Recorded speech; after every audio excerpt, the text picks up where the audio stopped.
Welcome, everyone. Dr. Anthony Criniti IV here, also known as Dr. Finance, here on the Dr. Finance Live podcast. We got an incredible guest today. Brittany's iPad. No, I'm sorry.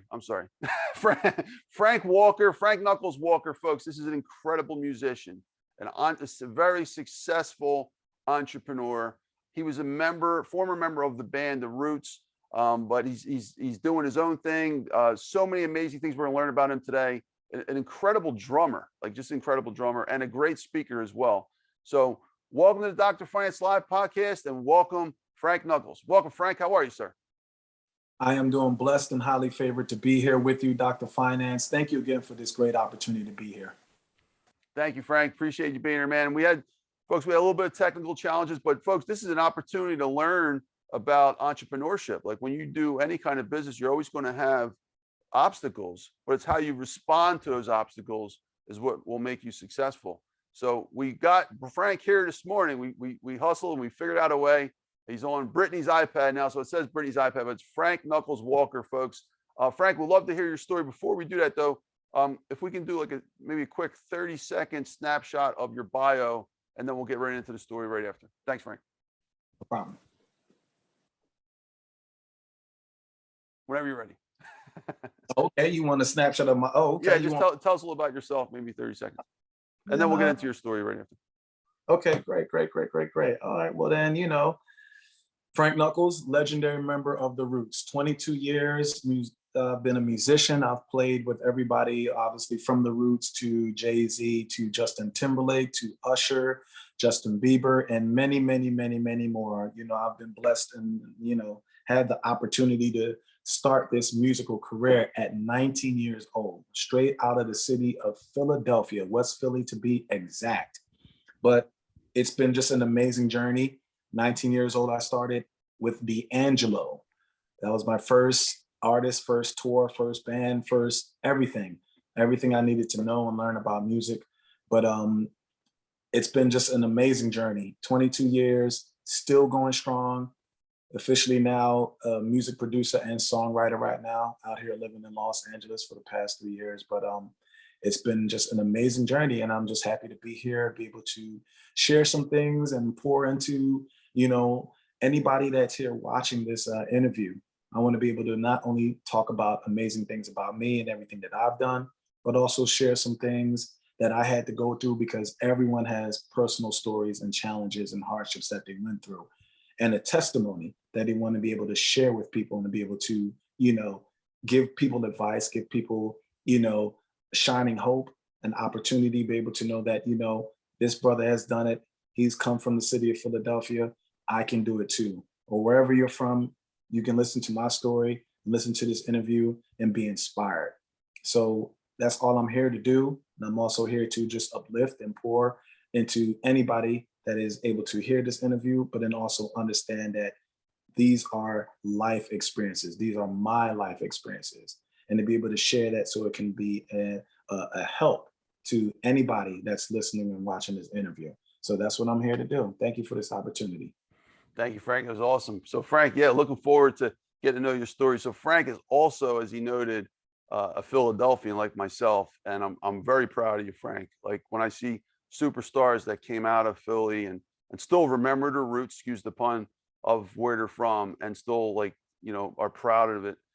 I am so really honored to have you here. So Frank, I want to step back. I want to learn about your journey. I know that your family originally came from Jamaica before they came to West Philadelphia. You want to tell us a little about early childhood, maybe the first 10 years? Sure, man. Like you just said, just came over here from Jamaica, from Kingston, Jamaica. There's a country town called Barbican Road in Kingston. And that's where I was born. And my parents was from St. Thomas in Jamaica. And I moved when I was about 6, 7 years old, moved to Philadelphia. Me and a group of community people from our parish in Jamaica, we all migrated together to West Philadelphia. And once we got to West Philadelphia, it's always a challenge.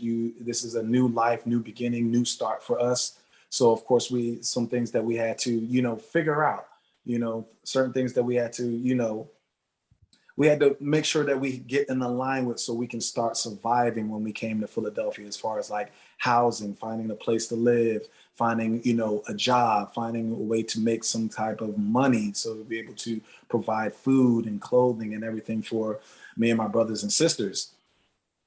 After that, fast forward past through all of that, we were able to, of course, make it and survive. And then from there, I come from a community, you know, and also from a household that is very religious. And at the time, it was we were Christian Pentecostal people. You know, a lot of people in Jamaica are Christian Pentecostal, you know, worshipers. So when we came to Philadelphia, we had to find, you know, a Christian Pentecostal church. And once we found that church, you know, my mom would always take me in the morning, you know, I think service would start at 10 a.m. And I would go there. And after Sunday school, I would always feel or something. It was probably the Most High, it was probably Christ himself, was just putting it inside me to, like, you know, go up to the musician section, go sit up to the musician section. And me and a bunch of other kids would just like be fascinated with music. And when the church gets singing the songs and everybody stands up and parading around the church, and the energy that I felt when I saw other people's reaction to music and to a drum beat and to what the piano player is playing, or to what the organist is playing, or even down to the vocalist and the singer on the stage that is singing, there was a certain energy that I gravitated to. And I became so intrigued by the reaction, the way it made other people feel when they heard music, how it made them stand up and made them feel happy, joyful. They were able to feel a certain energy from that. And then from that point on, seeing everybody sing all these songs together, collectively, in harmony, one voice, but then it's a church full of people. And I looked at that as a young kid and I was like, wow, this is pretty not only interesting, but I thought it was amazing. So every Sunday service after that, every time I went to church, I made sure I sat front row, right behind the drummer. And that was just my thing. I wanted the drummer at my church. And at the time, I remember this like it was yesterday. His name was Jason. He was the drummer. And I made sure when I came and sat behind him, I would tap his shoulder and let him know that I was there. I was there watching. I was there analyzing. I was there looking, watching everything that he was doing. And you fast forward, say 20 or maybe 10 years later, I'm actually sitting behind the drums. And it was actually an opportunity that came on a Sunday where Jason, the drummer, couldn't make the service. I think he had a dentist appointment that day. So therefore, no one was at church able to play those drums. So therefore, when I came up and I'm like amazed, like, well, where's Jason? He's not here playing. Okay, well, maybe this is my opportunity to step up. Mind you, I've never sat on a drum set, never held sticks, never done anything. This is just all what I'm seeing. I just got right on the drum set. I was already there watching and already just analyzing him all those Sunday services before. All I needed was to believe in myself and to be confident. And that's exactly what I did. Went up on that drum set. I rocked out for the children's choir. I rocked out for the senior choir, and then I was able to play for the guest singer that was there from another church who was there with a speaker. So at that time, I was able to play the entire service. Never held a beat. Never really, knew what it was to hold a rhythm together, but I did it. And after the service was done, all of the elder people in the church came up to me and was like, "Go, little Frankie, you did it. You rocked out. This service was good." Everybody was so happy and so joyful. And then I went home that evening and told my mom and told him how great I felt, and told my dad as well, because he was the clergy of the church at the time too as well, and how I felt. The feeling that I felt, and having people come up to me and was amazed that I was able to, play the drums and to be able to hold down that service like I did. It was a feeling that I told my parents I wanted this feeling forever. Whatever this is, I want to be able to do this forever. I want to be able to turn this into a career, a livelihood, whatever it is I need to do. I felt like I'm destined to do this right here, because the feeling was like no other feeling I've ever had before in my life at that time. And that was 13. I was 13 years old at that time when that happened. So, you know, when you understand about life, man, and you know that your life you have a purpose. Everyone here in this life has a exact purpose. You're here to do something amazing. You're here to use your talent. You're able to do something special with the time that you have here on this earth. And whatever that thing is, it could be like myself playing drums or doing something in music. It could be the janitor. It could be somebody like yourself, Dr. Finance. It could be somebody else that is from, you know, a different walk of life. But when you understand what purposeful life is all about, you understand that you're not just here just to work a 9 to 5 and then go home, sleep, wake up and do it again. You got to understand that your life is meant for something more, and your life has meaning. And with that meaning, there comes purpose. And when you have purpose, you can now impact and change lives. And that's what I was able to do through music, to be able to impact and change lives. And then also what it was able to do for me as well. And that's how I'm able to notice that I also have another talent in to be able to speak to people, to be able to connect with people. It was through music. The confidence of playing through music gave me the opportunity to speak to people, to get off the drum set and reach out and talk about real life situations. And whatever I can give and whatever I can pour, whether it's good advice or just some motivation, I was able to use that as a purposeful avenue to connect with people and to be able to impact their lives. So I just want to just implore people that, you may do this in your career, you may have this to do in your career, but remember that your life is about purpose. You have meaning, and your purpose will change lives and it will impact so many lives, and everybody from your family to anybody else you come encounter with in life. So live a purposeful life. My life is about purpose. I'm still living in that purpose right now. Dr. Finance, I know you are definitely walking and living in that purpose every single day of your life. And it's just amazing to connect with impactful and purposeful people such as yourself, man. So thank you so much. I appreciate you. Thank you, Frank. I appreciate you, man. And hearing your story, I could not but help but think about that poor Jason. He probably lost his job at that point. He was able to come back and play the following week, but then after that, it was like, oh, Jason, we don't want to play no more. We like Frank. He's young. He's perky. He's excited. He's all these things. Jason's still my guy. I haven't talked to him since that moment, but I hope he's doing well. That's funny. So Frank, what happened after that? You were 13 years old. Did you keep playing at church every Sunday from that point on, from that day?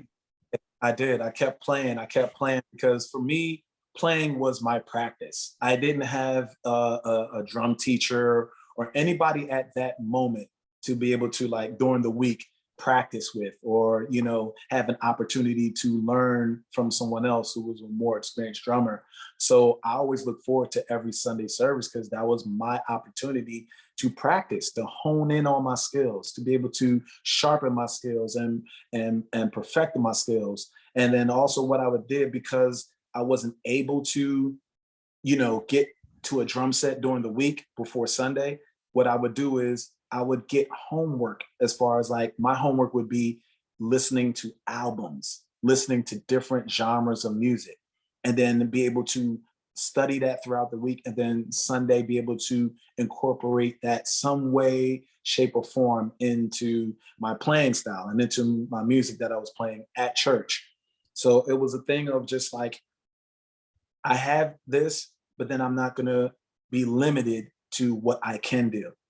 I might be able to only play drums on a Sunday, but Monday through Saturday, I still have an opportunity to learn. I still have an opportunity to listen to music and learn the different drum styles and different playings and different genre styles of music, and then be able to practice that or incorporate that into my playing style on Sunday service. So it was one of those things where I just kept doing it. And then next thing you know, playing on Sunday led to playing at a jazz club in Philadelphia called Ortlieb's. And that was one of the prominent jazz clubs in Philadelphia. And then there was another one called Zanzibar Blue. Oh yeah, Zanzibar. Yeah, I like And, them. and those are first two out of the church gigs that I was able to have and to be able to go and perform and showcase my talent around Philadelphia at the time. So for me, it was just like, oh my God, here I go. I'm now leaving church, playing every Sunday, still playing it Sunday, but during the week now I have an opportunity to play on a Wednesday night at Zanzibar Blue or Friday nights at Fort Leaves, and to be able to, showcase my talent even more and then play different genres of music, because my main goal was to be able to learn as much music as I could and then be able to play all genres and styles of music. That was my goal. I didn't want to be boxed in or locked into one genre or one style of music. I want to be able to play every and anything from hip hop to rap to jazz to country to rock to contemporary to soca music to international styles of music. I want to be able to be well diverse to be able to play all those styles of music. And through those other opportunities, playing at the jazz club, and then from the jazz club having other gigs, and there were like jam sessions around town. Tuesday night in Philadelphia was a spot called the Five Spot, where everybody, if you were a vocalist or a musician, you would go there on Tuesday nights and showcase your talent.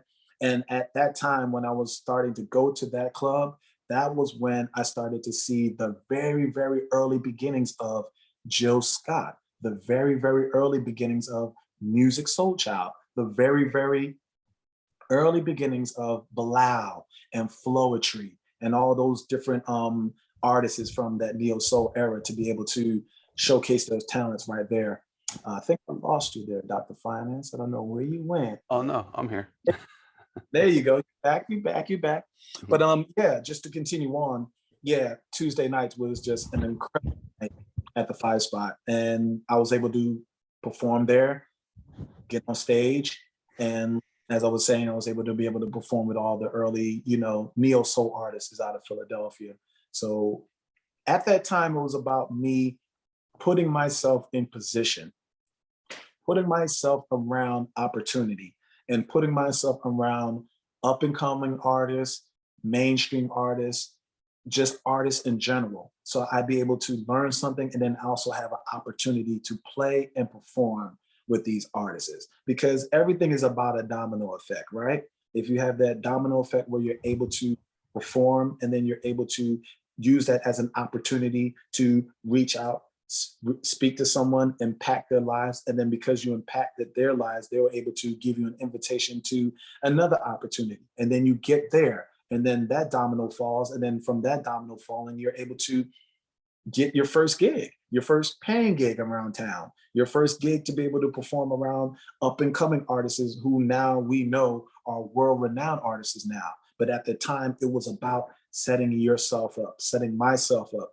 for the opportunity to be able to meet it head on, and then confidently, with all the belief within me, to know that I know what I'm able to bring to the table, and then to bring it to the table. And then it flourished, it blossomed. It came right to where you're able to use it as another stepping stone and add that to your resume and to your bio.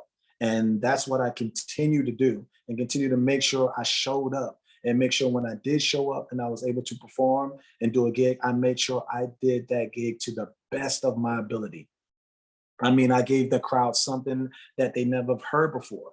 You might have heard drummers play it this way, but when I played it, it was a different type of vibration. It was a different type of frequency. It was a different type of show that I would bring to the viewers and the people that were there at the venues when I was performing. So it's just one of those things where, you just keep going, you keep building, you keep believing in yourself, you keep staying confident. And the main thing that I always was made sure, every time I left my home, I made sure I was ready. You want to be prepared. You want to always be ready for any opportunity to happen, because that door will knock and you don't know when opportunity is going to knock on that door. You have to be ready. Your bag's got to be packed. And you have to be ready to meet that opportunity and then confidently step through those doors and go ahead and accomplish what you're set out to do. So it's all about meeting life, but meeting life and being prepared to meet life, being prepared to meet the purpose, be prepared to be able to accomplish that goal and the opportunity that was given to you. And each time you're prepared, I mean, life is going to throw you curveballs, but you're going to be ready for those curveballs when they come because you are prepared for it. You are prepared to meet any opportunity. I mean, piss poor performance. I mean, everybody knows piss poor performance doesn't lead to anything. It doesn't lead to no opportunity. It doesn't lead to anything good for your career or even for your life. But when you are prepared, the key is preparation. Preparation is such a key. Dr. Finance, perfect example. We were prepared for this interview. There were things that you sent that I needed to get prepared and get ready for this interview, so that now we're here having just amazing, incredible interview, and then so many things that we're going to be able to share because why you were prepared for this interview, I was prepared for this interview, and now the world is going to be able to be impacted by everything that we're sharing today in this interview. So yeah, let's go ahead and keep this thing. Dr. Finance, I'm loving it. I'm loving it. Thank you again for allowing me to be here and to be able to share. Thank you, Frank. Appreciate you, man. That was an incredible share. So Frank, basically the church incident was like it was like began your training grounds to get you to where you eventually blasted off, and we'll talk about that. I believe your first major gig. I think I heard you one time before say 19 or something like that with D'Angelo, right? That's correct. Okay. So just to step back, because we talked about, we skimmed the surface of your first 20 years pretty much, but I want to really understand the roots of your struggle because you had to have some serious struggles. I'm from Philly. I know exactly what you had, the generalities of what you must have went through. And I think it's important to talk about because when people see successful people, they think, oh, they're born like that. They just got there, like spontaneous. There's a theory in biology, spontaneous generation. It just pops up, right? Like this, this great successful person just spontaneously appeared out of thin air. But they don't see that this is actually a product of many, many struggles that have been overcome throughout their lifetime. So stepping back, I just want to maybe one or two quick stories. I don't know if you can even remember that far. Jamaica, you came here when you were 6, but you want to describe some of the things that you came out of in Jamaica, maybe your top stories to really highlight your struggles. There had to be a reason why your dad moved you over here to America. So what's your thoughts? Anything you want to share on that? Yeah. For my family, it was about getting to America because America is and still is the land of opportunity.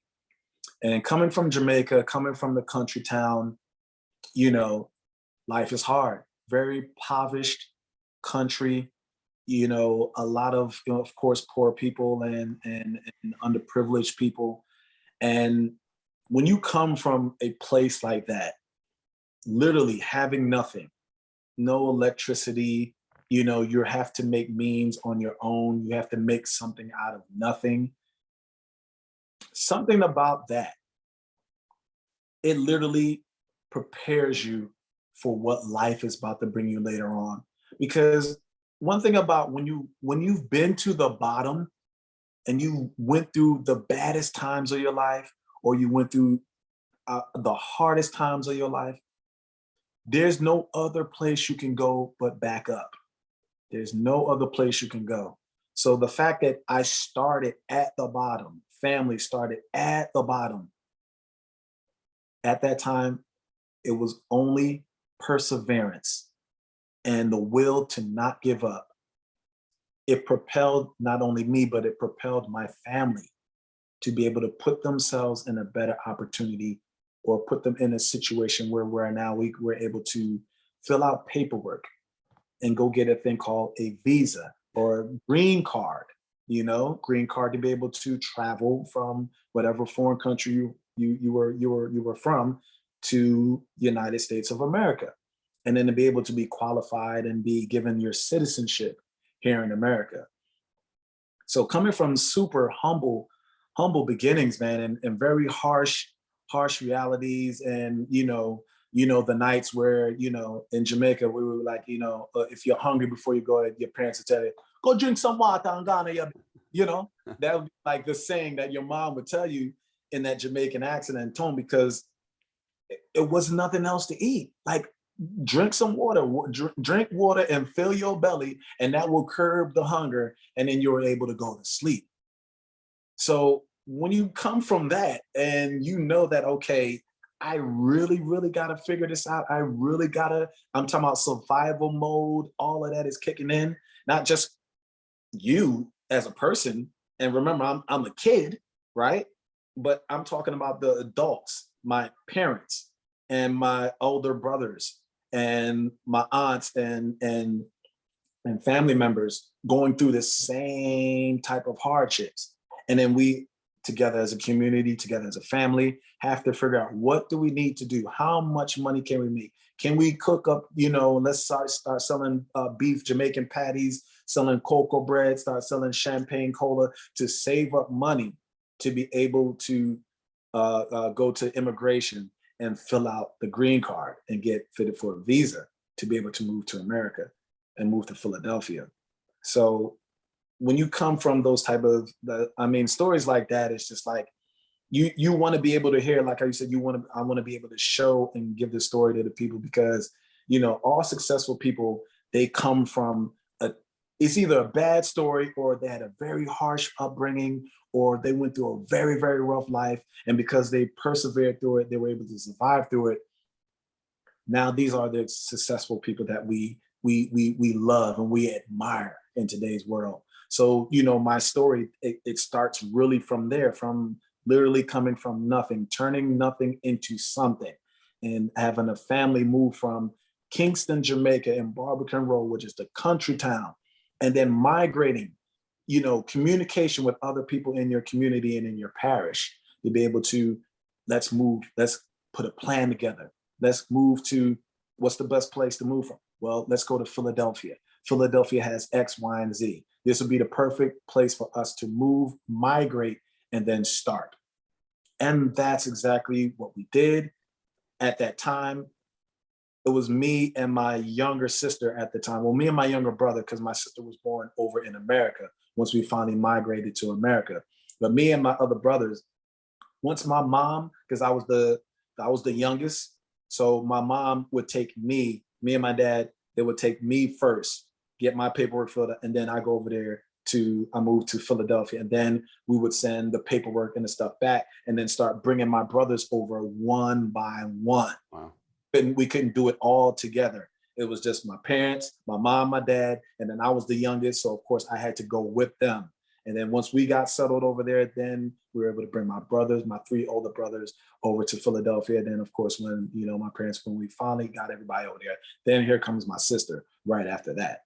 But it was just those times right there were just like, you understand what real unconditional love is like when you have nothing. You really understand what family really means when your back is against the wall and you're told, drink some water so you can feel the hunger in your belly to go to sleep. And then you understand you're coming from this type of family, this type of, this era in your life that started so bad, started so rough, and you didn't understand why am I living like this? Couldn't life be better for me and my family? But you didn't understand because I'm so young. I didn't understand it at all. But I'm so grateful and thankful that things began to turn around. Things be able to work out in my family's favor. Things be able to work out for me also, to be able to not only migrate and move from that impoverished city at the time to come to a better city, a better opportunity, a better land of opportunity. And then once we get there, to be able to make something of yourself, make something of myself, my family. Mom's working 3 jobs. Dad was a factory worker. So I was left with a daycare, a person that would just sit and just watch me. That was really okay with my mom and worked with my mom. So she would watch me while both of my parents would be out working 2, 3 jobs. And then they would pick me up late at night, like say 12, 1 o'clock after they've done the late night shift or whatever, and then come home, and then we'll do that whole cycle again until I was able to start going to school in West Philadelphia. And my first school was William Bryant Elementary School was my first school in West Philadelphia. And it was a culture shock. Culture shock for me, for sure, because I didn't know nothing about Philadelphia. I didn't know the music over here in America. I didn't know anything, the styles, anything like that. I'm a poor kid coming from, Barbican Road in Kingston. So it was a culture shock for me moving to Philadelphia and just having to basically start all over again, make new friends, school, the whole process all over again. And it was tough. It was definitely rough. Everybody wasn't inviting. Everybody wasn't open to help. But it was one of those things that you have to push through. You had to persevere. You had to make do with what you have. And when you make do with what you have, amazing things can happen. We're all born with amazing gifts, talents, and creativity. But it's all about digging deep inside yourself and bringing that out. Digging deep inside yourself and know that you do have that amazing talent. You do have amazing creativity. And all you need to do is just dig deep, bring it out, and bring it out into the world. So it was just an amazing opportunity to be able to see that in other people, but then also little spurts here and there where I was able to be shown that through my moms, shown that through my dad, show that through my aunts and my uncle, and then other people that I was able to, meet in Philadelphia once I finally moved over to Philadelphia and started to go to school in Philadelphia. So things about that in life is just like, I'm eternally grateful because I will never forget hardship moments like that, because this is what builds you. This is where you get your foundation from. This is where, like, before the world gets to know who you are, this is where you know who you are, And that's the real thing. A lot of people still to this day don't know who they really are. They really don't. And they're 40, 50, 60, 70, whatever age they are, but they're actually walking around like zombies. They don't know who they really are. They don't know the talent that they have. They don't know the skill set that they have. They don't know the amazing creativity that they have. And the thing about people like that is, like, you have to run into people like yourself. You have to run into people like me who wake you up, who let you know, who inspire you and motivate you and let you know that, you know what, you are capable. You do have all these amazing talents and these amazing gifts. And people like us, we're impactful. Remember what I said about purpose. Our life is purpose. When your life is purposeful, you impact everybody you meet. Everything you do is with purpose. So everything is done with an impact. And that's what I was been able to do. And people was able to do that to me. That's why I was able to do that to other people, because someone did that for me, especially in the hardships and the hard upbringings I had to do. And I just needed someone to care. Sometimes in life, you just need somebody to care. It doesn't mean anything else. It's just someone to just care enough to be able to pour into you, care enough, able to show you different things. And they know that you're not from this country, you're not from this land, but they cared enough to help, give me advice, motivate me, steer me in the right direction of where I needed to go. And I know that that was going to be a stepping stone to be able to build off of that, build my foundation, and to be able to take that to amazing places. Of course, I didn't know, but I was using it, that it was going to be able to, I was going to figure it out. It was going to reveal itself to me. But what I had to do, keep building, keep being purposeful, keep being impactful. But man, those hardships and those moments, they humble you. That's where you find out your true self. In my humble opinion, hardships, bad times, challenging moments, that's really where you find your true self. That's where you really find out how great you really are, how strong you really are, mentally, spiritually, and physically. So I'm so grateful for moments like that, and many more moments like that happen further on in life. But that moment right there, I believe that set the cornerstone for me to build my foundation as far as my career and my life here in Philadelphia and America. Thank you, Frank. That's beautiful. And I'm really glad you shared that, because I had a feeling you were going to say what you said. And I just want to step back for a second. Sure. So this is totally about you, but every now and then I like to just inject certain things. so I came from South Philadelphia, had a lot of struggle, especially in the 90s. There was a lot of crime and whatnot, and lost child on this planet for a good few years. But when I was 19, I was lucky enough to be accepted to a program called Semester at Sea. And I actually this program goes around the world. It literally circumnavigates the globe for 100 days on a cruise ship. And although I lived at the bottom, they call it the ghetto, the bottom of the boat. We got to see all these poor countries, and we spent good time in each one. And I thought that I grew up relatively poor. 4 grandparents, they all died broke.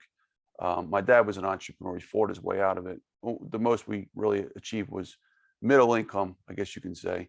But that was a lot. That was a lot. But even at the lower levels, you think you're poor. But the point I'm making is when I went on this program, I saw real poverty. I went into India, I went into parts of Africa and parts of Southeast Asia. I mean, Brazil, like, saw real poverty up close. Something that just to this day, it's mind blowing. And then when I got back, I got to Seattle. I finally made it back to America. I was a changed person. Like, it was crazy. It was just like the insides were ripped out. Everything I thought of life was different now. And I came back to Philly, and everything I thought about how bad I had it or whatever. And I'm just like, are you kidding me? That's not bad. Like, this was bad. And it actually opened my eyes. And I'm glad you shared your story. The reason I think you're very special for this story, because you got to see what I saw much later in life after I experienced what I thought was poverty. You got to see the real poverty, where basically you drink water because you don't have food. That's the struggle of actually probably 80 to 90+% of the population of the whole world. And most people from the wealthier countries can be oblivious to what's going on behind the scenes. So I know that it was a part of your story. You're only 6 when you came here, but there's the things that you saw. There's no way your subconscious could have forgot that. And it made you very different and very special. I would like to know, as a fellow Philadelphian, when you got here, what was your thoughts on the culture of Philadelphia, and how did you respond to that? Because let's face it, it must have been very difficult at times, extremely challenging to walk into an environment like this where. And now everything I just said, I just want to flip this, and I know you'll appreciate this. Yeah, there's parts of the world that's way more poor, but we have a very interesting dynamic in Philly. Our crime here, I've never seen, and even in the poorest countries that I've been all over the world, I've never seen the kind of crime that takes place here, the kind of struggles that take here. It's not so much a poverty thing. It's really just a mindset thing. So what's your thoughts on coming into Philadelphia and seeing that totally different culture and the challenges that you came, a new kind of challenges? Well, I have to say it was shocking, to say the least. Very shocking, to say the least, because, coming from Jamaica, you know Jamaican culture, Jamaican way of life, you know everything about Jamaica. Once you leave that and then come over here to America, and we just so happenly we choose Philadelphia. So once we came to Philadelphia, it was like we went on a spaceship, went to another planet. It was like, well, man, these people are walking, dressing, talking, living, eating, totally different than, the Jamaican way of life. So it was, of course, a culture shock to me, for sure. And I had to get adjusted to just completely everything from A right down to Z all over again in Philadelphia. But one thing I did admire, Philadelphia, blue collar city. I'm talking about blue collar, hard working. I'm talking about people that get it out of the mud, people that make something out of nothing. And that was a correlation to me. That was a correlation to my family, because that's what we had to live through coming from Jamaica, making something out of nothing. So when I came to Philadelphia and saw people in West Philly doing the same thing, using their own creativity to be able to, have, barbecues in the park, or have, like, say, fish fries and sandwiches with fries and all that, to be able to build and generate money for the community, for the basketball team, to get jerseys for the basketball team, or to do community cleanup, community pickup. It was seeing other people using what they have, and whatever it is that they have, they were able to make something out of it, and make something not only just for themselves, but able to make something for other people in their family, other people in the community, in the neighborhood of which they lived in. And I understood that's what it was about. It was about community. It was about your neighborhood. And then also, if you're about your community, your neighborhood, then you're obviously about your family, because they all correlate together. And in Philadelphia, I was able to see that. And I said to myself, okay, this is different, but I have to learn. I got to get adjusted. But I felt Philadelphia was just like the perfect place for me to start, because it's gonna give you what you bring into the city, but then also, by time you learn everything that Philadelphia has to offer you, you're able to leave the city 10 times better than you were when you came into the city. Philadelphia will give you so many tools that are equipped with you to take Philadelphia and go travel the world and go do amazing things, because Philadelphia is a beacon. Philadelphia is a hub of blue collar, hard working, hard nosed, tough, never say never, never giving up type of people. And I've met so many people through and through Philadelphia that lived in Philadelphia, still live in Philadelphia, was living in Philadelphia back when I migrated and moved to Philadelphia. And they're still in Philadelphia now. And I was able to learn so much from those people. And because I was able to learn so much, I was able to pour that into my career as a musician. I was able to pour that into myself, that when I started touring and doing all these tours and traveling around the world, I was able to take Philadelphia with me. I was able to take Philadelphia with me to places like Singapore, to Brazil, to Argentina, to Dubai, to all these different, to Israel, and to be able to, the people that I meet in all these places, be able to let them know where I'm from, and then give them just a little piece of Philadelphia. And then they're also be able to, if they've never saw a person from Philadelphia, they were able to see me at that moment and see I represented Philadelphia, whether it was me wearing the Phillies hat or it was me wearing the Allen Iverson jersey, because that's my guy. I was always repping Philadelphia everywhere that I go, especially when I left Philadelphia and traveled the world and traveled the globe. I took Philadelphia with me, and people made sure they saw Philadelphia in me, and I made sure that they saw that and they felt that. And that was just amazing. And I'm grateful to the city of Philadelphia, because if it wasn't for Philadelphia giving me what Philadelphia did, it would not correlate into the person that I am today. Everything is about a correlation from your family to your neighborhood to your community, and then from your community to the city. The city, everything correlates together. And it's all about using those correlations to be able to catapult or use that as a foundation or a stepping stone to your career, or take your life, your family on to the next level. Or even if it's moving out of Philadelphia, you're able to take all the amazing things you learn from Philadelphia, and then it be of service to you in the rest of the world, and in your career and in your life. That's a beautiful response, Frank. Thank you. And again, I'm really proud of you, man. And the fact that you did that, going around the world and trying to make yourself a good representation of Philadelphia, that's, I had those same thoughts in my head as I was traveling too. And I'm glad that there were other people that are actually good representations of the city walking around. So doing the same thing. Thank you, Frank. So Frank, just to step back before we get into your successful career, was there anything in your youth, under 20, maybe between 10 and 20, that, like, did you get in trouble? Like we talk about West Philadelphia, born and raised, playground, spent most of your day. Did you do that kind of thing, like Will Smith did? And myself, my story is the South Philadelphia version of that story. But was there any problems growing up, like any difficulties in that way, or were you just busy working the whole time?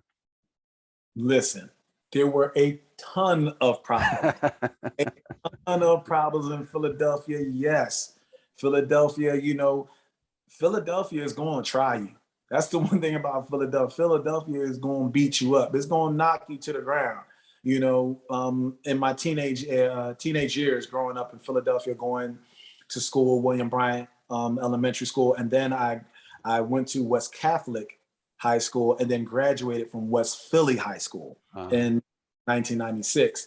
But those years in school, I mean, we're talking about being chased home by bullies, beat up by bullies, having your bike stolen and taken, different, very, like, I like to say challenges. I wouldn't say they're just hard, but they're just challenges.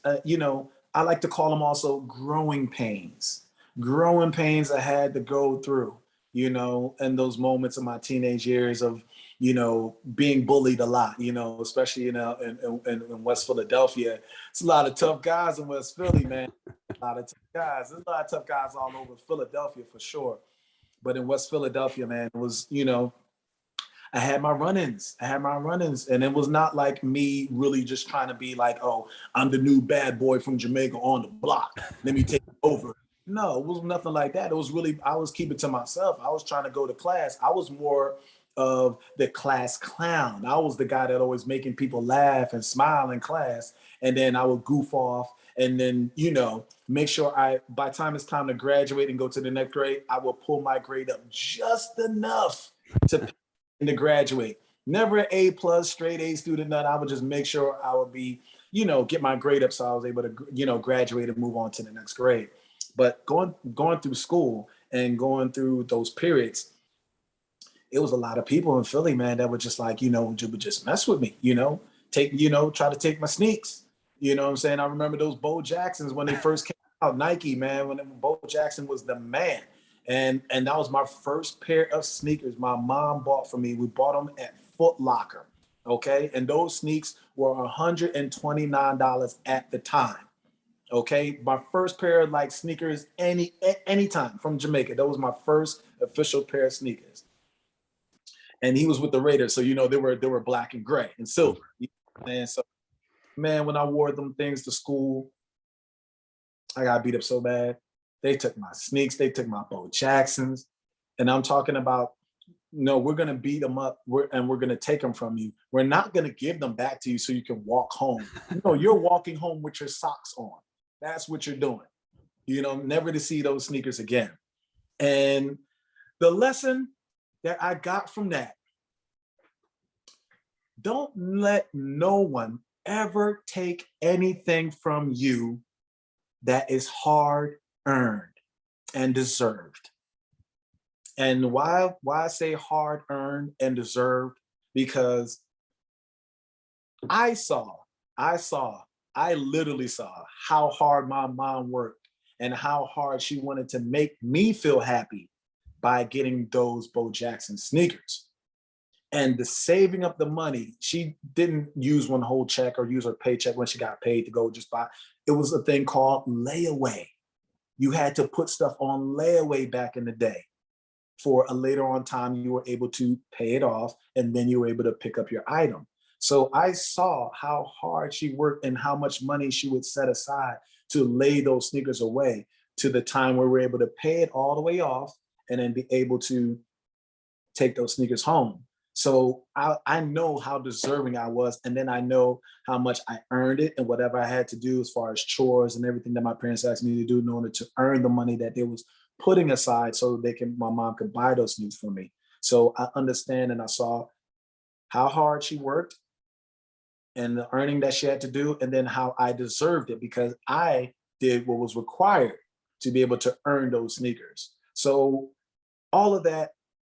And then fast forward to wearing them to school, feeling so nice, feeling so proud, got my sneaks on, matching my outfit, my book bag, I'm killing them. All the girls looking at me, everybody's loving me. And then having it being swiped and taken right from under my feet, literally, it taught me a very valuable lesson to always fight for what is yours, fight for what is earned, and fight for what you deserve. And ever since then, ain't nothing else been taken from me. And I mean it. Not no pair of sneakers, not no jacket, not no nothing. Because either I would not put myself in a position for that to happen to me, or I would also just make sure I was around and away from those energies of people that would be envious or jealous of the things that I had. So it was all about me using this and being strategic so that I wouldn't put myself in a predicament or a situation where that could happen to me again. So that was a very valuable life lesson that I learned. Shout out to the bully, man. I can't remember his name. I do remember his name. Joseph Fleming. Joseph Fleming. Okay. I see you. And I just say salute. Thank you for beating me up and taking my Bo Jacksons. And that I'm turned today, baby. Yes, sir. Thank you. My man. I love it. When success turns the other cheek. That's great. All right. So that's an incredible story. So let's fast forward again. By the way, did you have any entrepreneurial jobs when you were growing up, like in your teenage years? Like, were you always a hustler besides the drum stuff? Like, were you, paper boy, any of that stuff, trying to get Yeah, extra money? absolutely. So I was also a hustler, but a hustler of jobs. So I would work at Popeye's Chicken on City Line Avenue. It was City Line Avenue. Awesome. And then from there, I would go work at Best Buy, which was in Lansdowne, Pennsylvania. Wow. So I would go out there to work from there. And then I would come back, and my cousin Damon had an auto body clinic. So it was called Southwest Auto Clinic. So they would fix up crash cars, bring them back, restore them to new and everything like that. And then after they paint them and fix them back up, they would send the cars downstairs to me, and I would detail and wash cars and make sure, get, it's all about getting in detail. You get between the cracks and crevices of the car. And basically I was in charge of bringing that car back to looking like new when the customer came to pick up the car. So those were my 3 jobs. And just so you know, it wasn't all good in Best Buy. I worked in Best Buy. I was worked in the storage. So I would bring, take the stuff off the truck and bring them to the back. And then late at night, we would stock and put all the products on the shelves when the store would close. So what I would do to even make a little extra more money, I used to take CDs, man. I used to steal CDs out of Best Buy, man. I used to do them. I used to take them. I used to bring them home, bring them around my neighborhood, and then I would sell them. It was CDs, like say music CDs and video games. I would be selling the music CDs for $10 and the video games for $25 for any system. And then I would also at the late at night at Popeyes when I would close, because it would be some days I would be a fry, I would work on, I'll be a cook, then I'll work as a cashier, and then I'll also work as a bagger person that would bag up the orders and everything like that. So when I would do the closing shift, all the food that we did not sell that day, I would package it up, put it in bags, and then I would leave and take it with me and then bring that around the neighborhood, bring that around where I live. And all the guys that were on the corners and people that were sitting on the stoop on the block, I would bring them the chickens and the leftover biscuits and the leftover fries and chicken fingers and all that from Popeyes. So I had that going. And then also I was, taking the CDs and the video games from Best Buy, making extra money on the side for me. So it was all about staying hustle, staying in front of what next, but also I knew what I wanted out of life. There were certain things that I wanted, and it cost money, and I wasn't making the money at the time. So that's why with those 3 jobs I had to do whatever I had to do to go ahead to make that extra money to buy my first drum set, to buy drumsticks, to buy different things that I needed that would help and enhance my music career at the time. So I had to just use my smarts, use my wits, and be able to just, have that hustle mentality, not only to just have jobs, but to do those other little hustle jobs on the side to make the money that I needed to make to survive and continue to invest in my career. And you're going to be the future ambassador of Best Buy, right? Man, and tell that story. I want to own a Best Buy. I don't want to be an ambassador. I want to own it. That's how we do it. I'm about ownership. And we're not advocating stealing here, folks. He's just telling a story. I mean, it's rough growing up in certain areas of certain cities, especially Philadelphia, especially back in the 80s and 90s. So, but you know, you learned a lot, and that's the most important thing. So, Frank, let's focus on the successful you. You met D'Angelo, I guess, at age 19, and can you tell the story from there of how your life changed and you got to be on Jimmy Kimmel's show and doing all this. Jimmy Fallon. Jimmy Fallon. Sorry, I always confuse the Jimmys. Jimmy Fallon's show. I mean, you're basically. I love that one video though. You were rolling around with Jimmy Fallon, Arnold Schwarzenegger's son-in-law, and then there was another guy who was a famous actor. Just the four of you in an elevator, just with these big giant balls, and there's like 6 million views on YouTube. Look at that.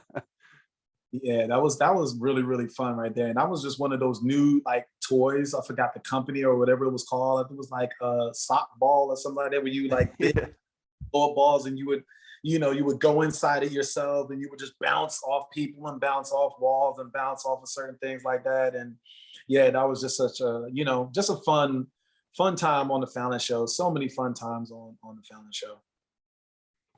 But yeah, stepping back to, we got sidetracked when you were 19, you met D'Angelo. Right. Can you tell that story up till the point where the Roots were involved, and then we'll go from there. Yeah.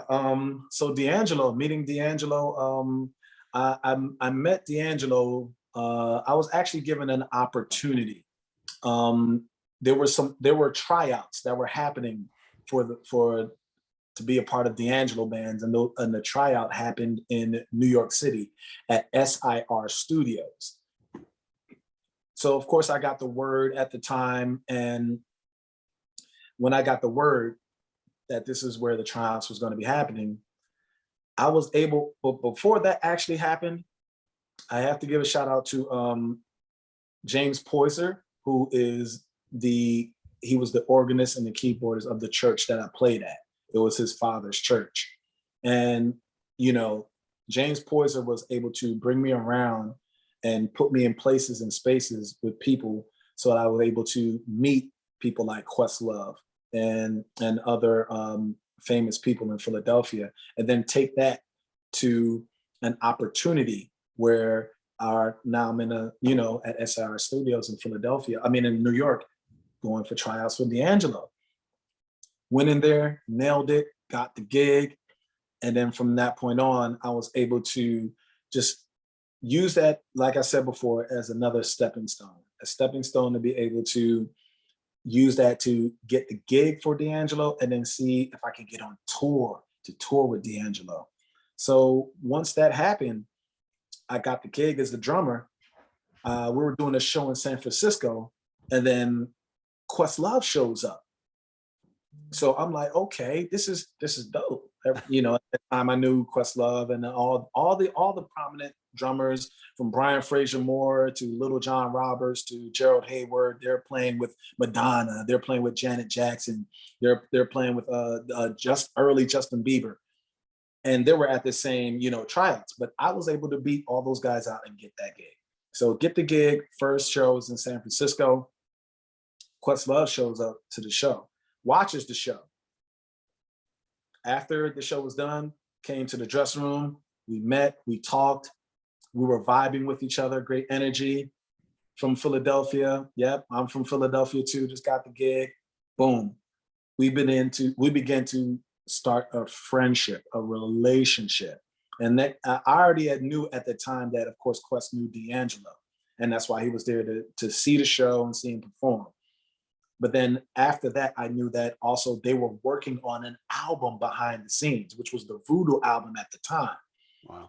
And when he came on the tour, we connected, great friendship, build, swap numbers, everything like that. He came to the next show. We were doing like a quick little West Coast tour, West Coast run.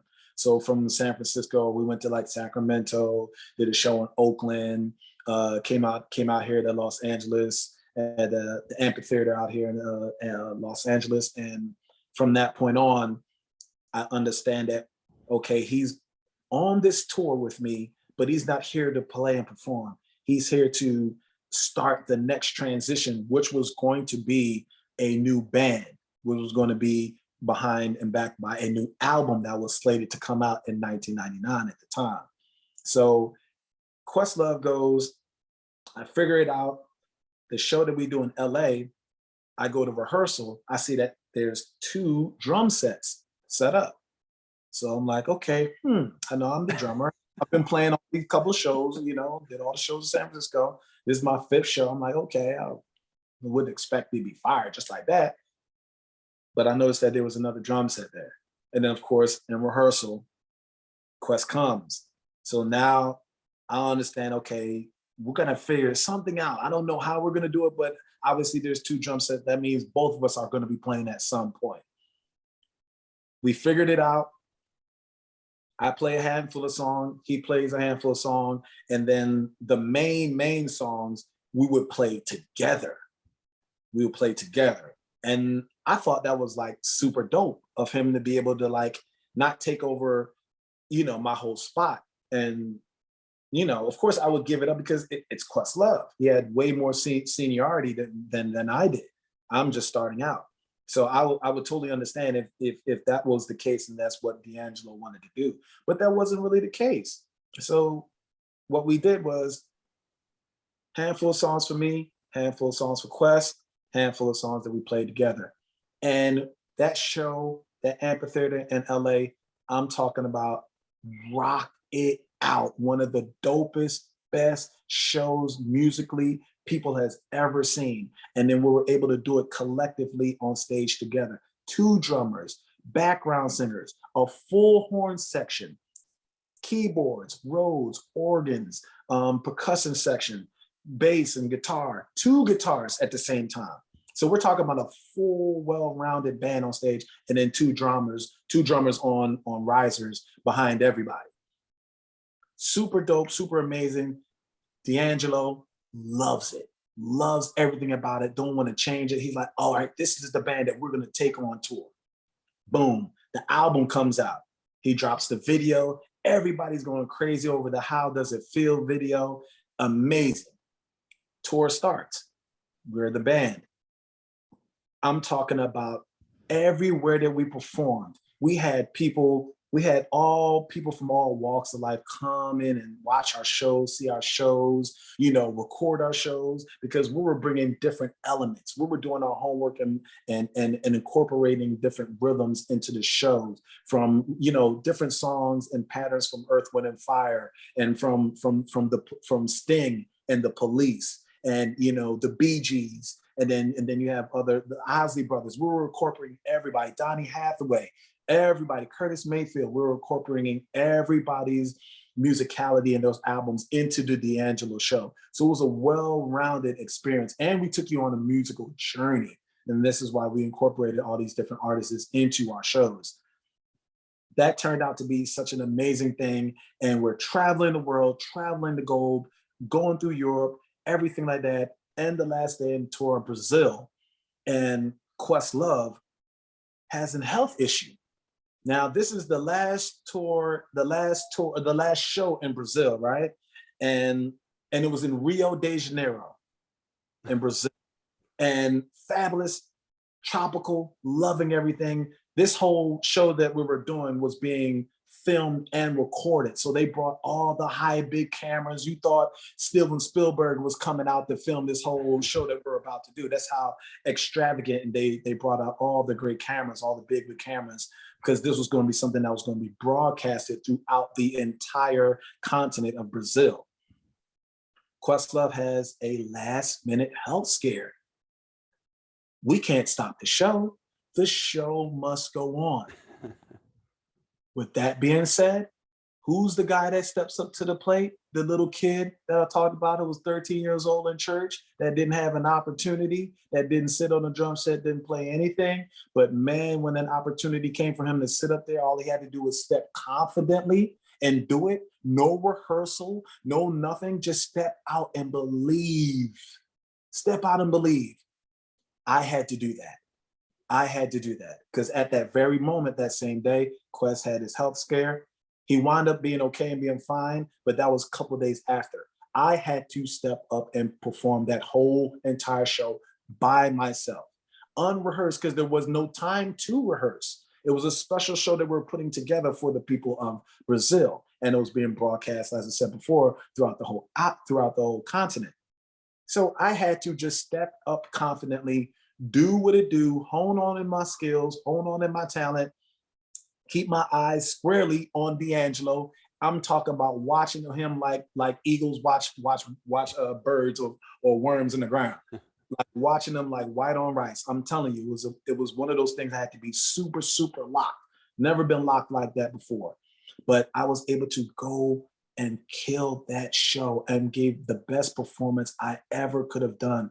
It's one of my personal top performances that I've ever did in my entire life, in my career, for a fact. And I have to pat myself on the back and toot my horn because I knew the nervousness, the intensity, the responsibility that it took for me to step into Questlove's shoes and perform that whole show. It wasn't about nobody else. It wasn't about anything else. It was about, Frank, can you do this? Yes or no? You're being called upon right now to do this. Yes or no, can you do it? And I said, yes.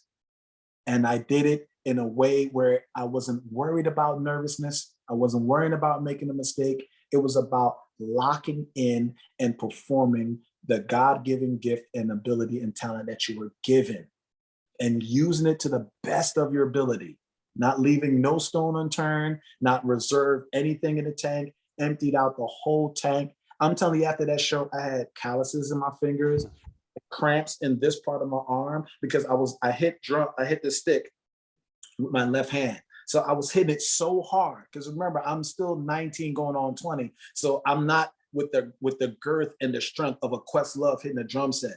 I'm a skinny, maybe 125 pounds soaking wet, So I would lock in and hit it with all my might, and I would cramp up my whole forearm because it would be so locked. And then I would have calluses on both of my hands because I was holding the drumstick so super tight that I didn't want it to slip out my hands, or I hit the cymbal and the stick fall out, or I hit the snare and it fall out of my hand. I was that locked in. And I was so giving all of myself and everything that I had to perform that show. And say 10 years later, I get a person by the name of Kirk Franklin runs into my DM on Instagram and lets me know, and we connected through Instagram just so he can let me know that he saw the recording of that very show. And he was amazed by what I was doing. He knew Questlove. Everybody knew Questlove and the Roots at that time. But the fact that he was on tour with God's Property at that time. They were on their tour bus and they watched that whole show. And it amazed Kirk Franklin so much that he had to reach out to me personally to let me know that this was one of the most amazing performances that he's ever saw. And then for me being 19 years old, so young, wet behind the ears, playing with legends like Roy Hargrove and Frank Lacey and Anthony Hamilton and Shelby Johnson, Pino Palladino. These are legendary vocalists and musicians. People in the world of music and musicianship, they know these names that I'm talking about. But be able to do that at such a young age and perform with all these legends and then give an outstanding performance, I was just so humbled by Kirk Franklin reaching out to me and to be able to let me know how much he really appreciated and he loved my drum style and how I played that show out. So it just fueled me so much. It just lit a fire in me to just take it to even bigger and great levels, go and perform with bigger and better artists and just believe in myself and confidently to know that everything that you do it with a purpose. You've been given a gift. You've been given a birthright. Use it purposefully, and then make sure that it serves as an impact to everybody you encounter with, whether it's by my voice or it's by my skills and my playing and my performances and my musicianship and my career. Make sure everything is impactful in life. And I'm just grateful and thankful I was put in a position. Thank you, Frank. That was a brilliant story. Frank, how many people would you typically perform in front of throughout your career? Like 10,000, 30,000. I mean, I can only imagine it's in big numbers. Oh, it has been amazing big numbers. I mean, I've done shows, I've done stadiums, I've done arenas. The biggest show as far as crowd and fans, we were on tour with the Red Hot Chili Peppers at the time, and I'm talking about I'm playing in front of. We were in where were we? I think we're at the O2 Arena, if I'm not mistaken. If I'm not mistaken, I believe it was the O2 Arena, or it was another arena, because the O2 Arena is big, but there's another huge stadium.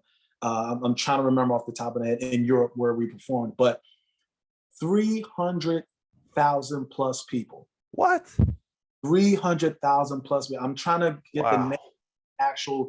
the city and the stadium where we performed, but it was us and the Red Hot Chili Peppers. You know, they're huge, super huge. So to be able to be the opening band, and we're already a well-renowned band at that time, but to be able to open up for the Red Hot Chili Peppers, and then they would, Flea and all those guys would come and perform with us too.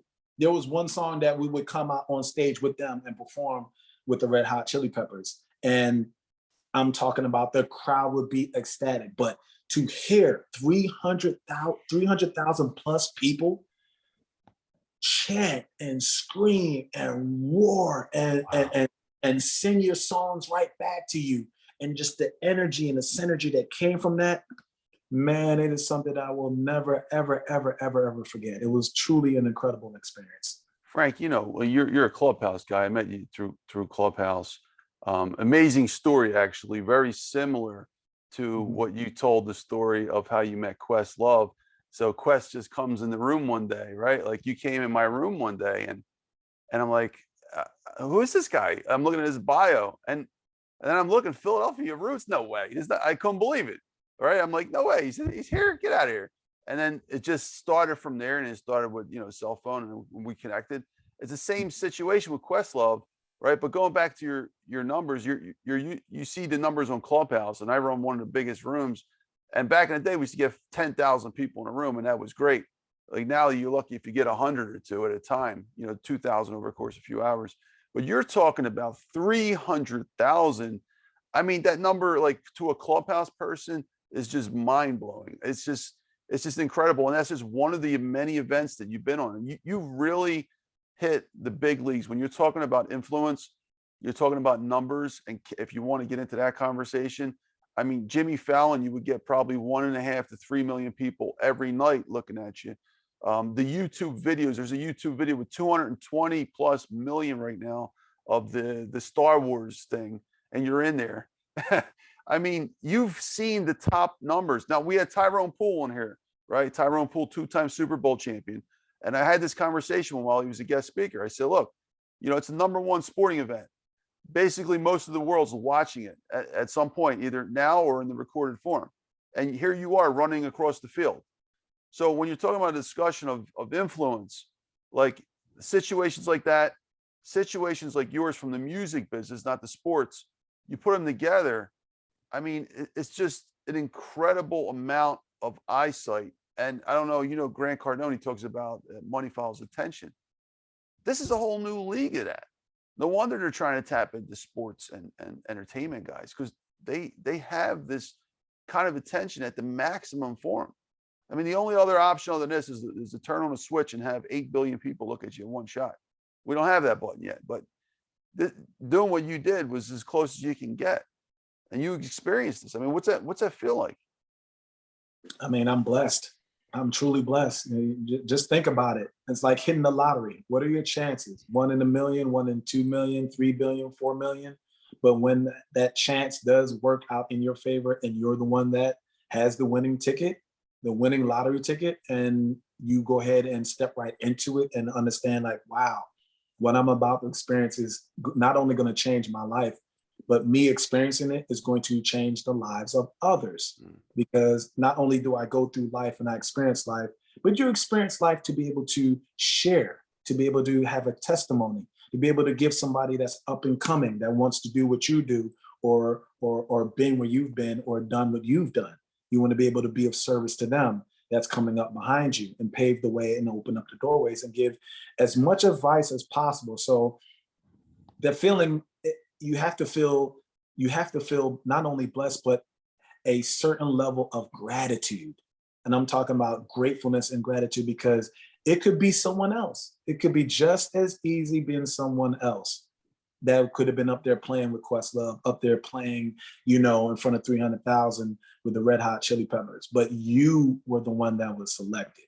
So I have nothing but gratitude, nothing but praise, nothing but admiration. And definitely I'm humbled and blessed by everything that I've been selected and been privileged and honored to be able to be a part of. Thank you so much. Appreciate that, Frank. Frank, two more parts of the story to catch us up to present time. I'd like to focus in, and then I have a series of questions, if you don't mind, probably about a minute to 2 minutes each, and that'll be the layout for the rest of the podcast. So can you tell us real quickly, maybe 1 to 2 minutes, what was your connection to the Roots band, like the history of the Roots band? And obviously you told the story how you met Questlove, but how did you get, because Quest already had the band, I believe, at that time, the Roots. So how did you get yourself as a member of the band, number one, and then eventually get into the Jimmy Fallon show? Well, after we did the D'Angelo tour, and that was in 1999, and Rolling Stone magazine put us on the cover of the magazine.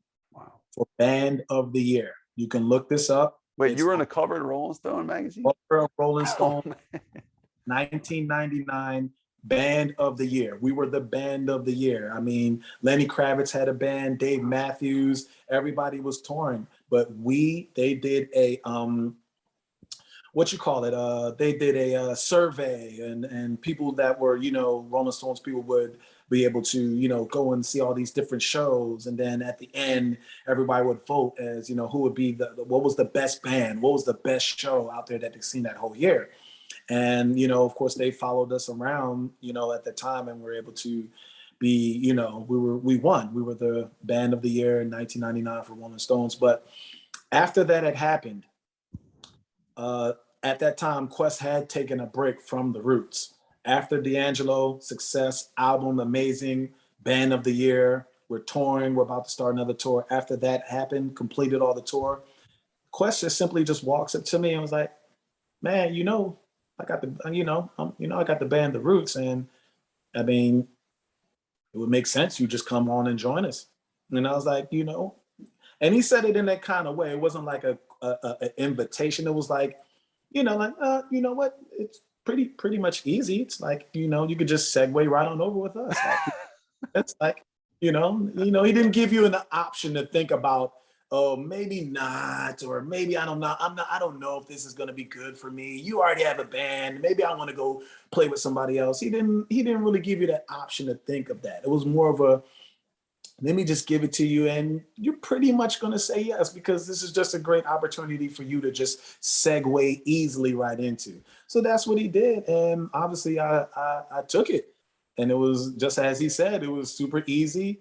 Went right over into the Roots, of course, meeting Black Thought and all the other band members at the time, and it was at that time. It was like, oh, here's Frank, the little brother. They were my big bros. I was the little brother. So everybody would like take me under their wing. Same thing with D'Angelo. All those amazing, legendary people I was able to tour with and perform with, they would put me under their wing. They would show me how to travel, show me what to do, what not to do, the do's and the don'ts of touring.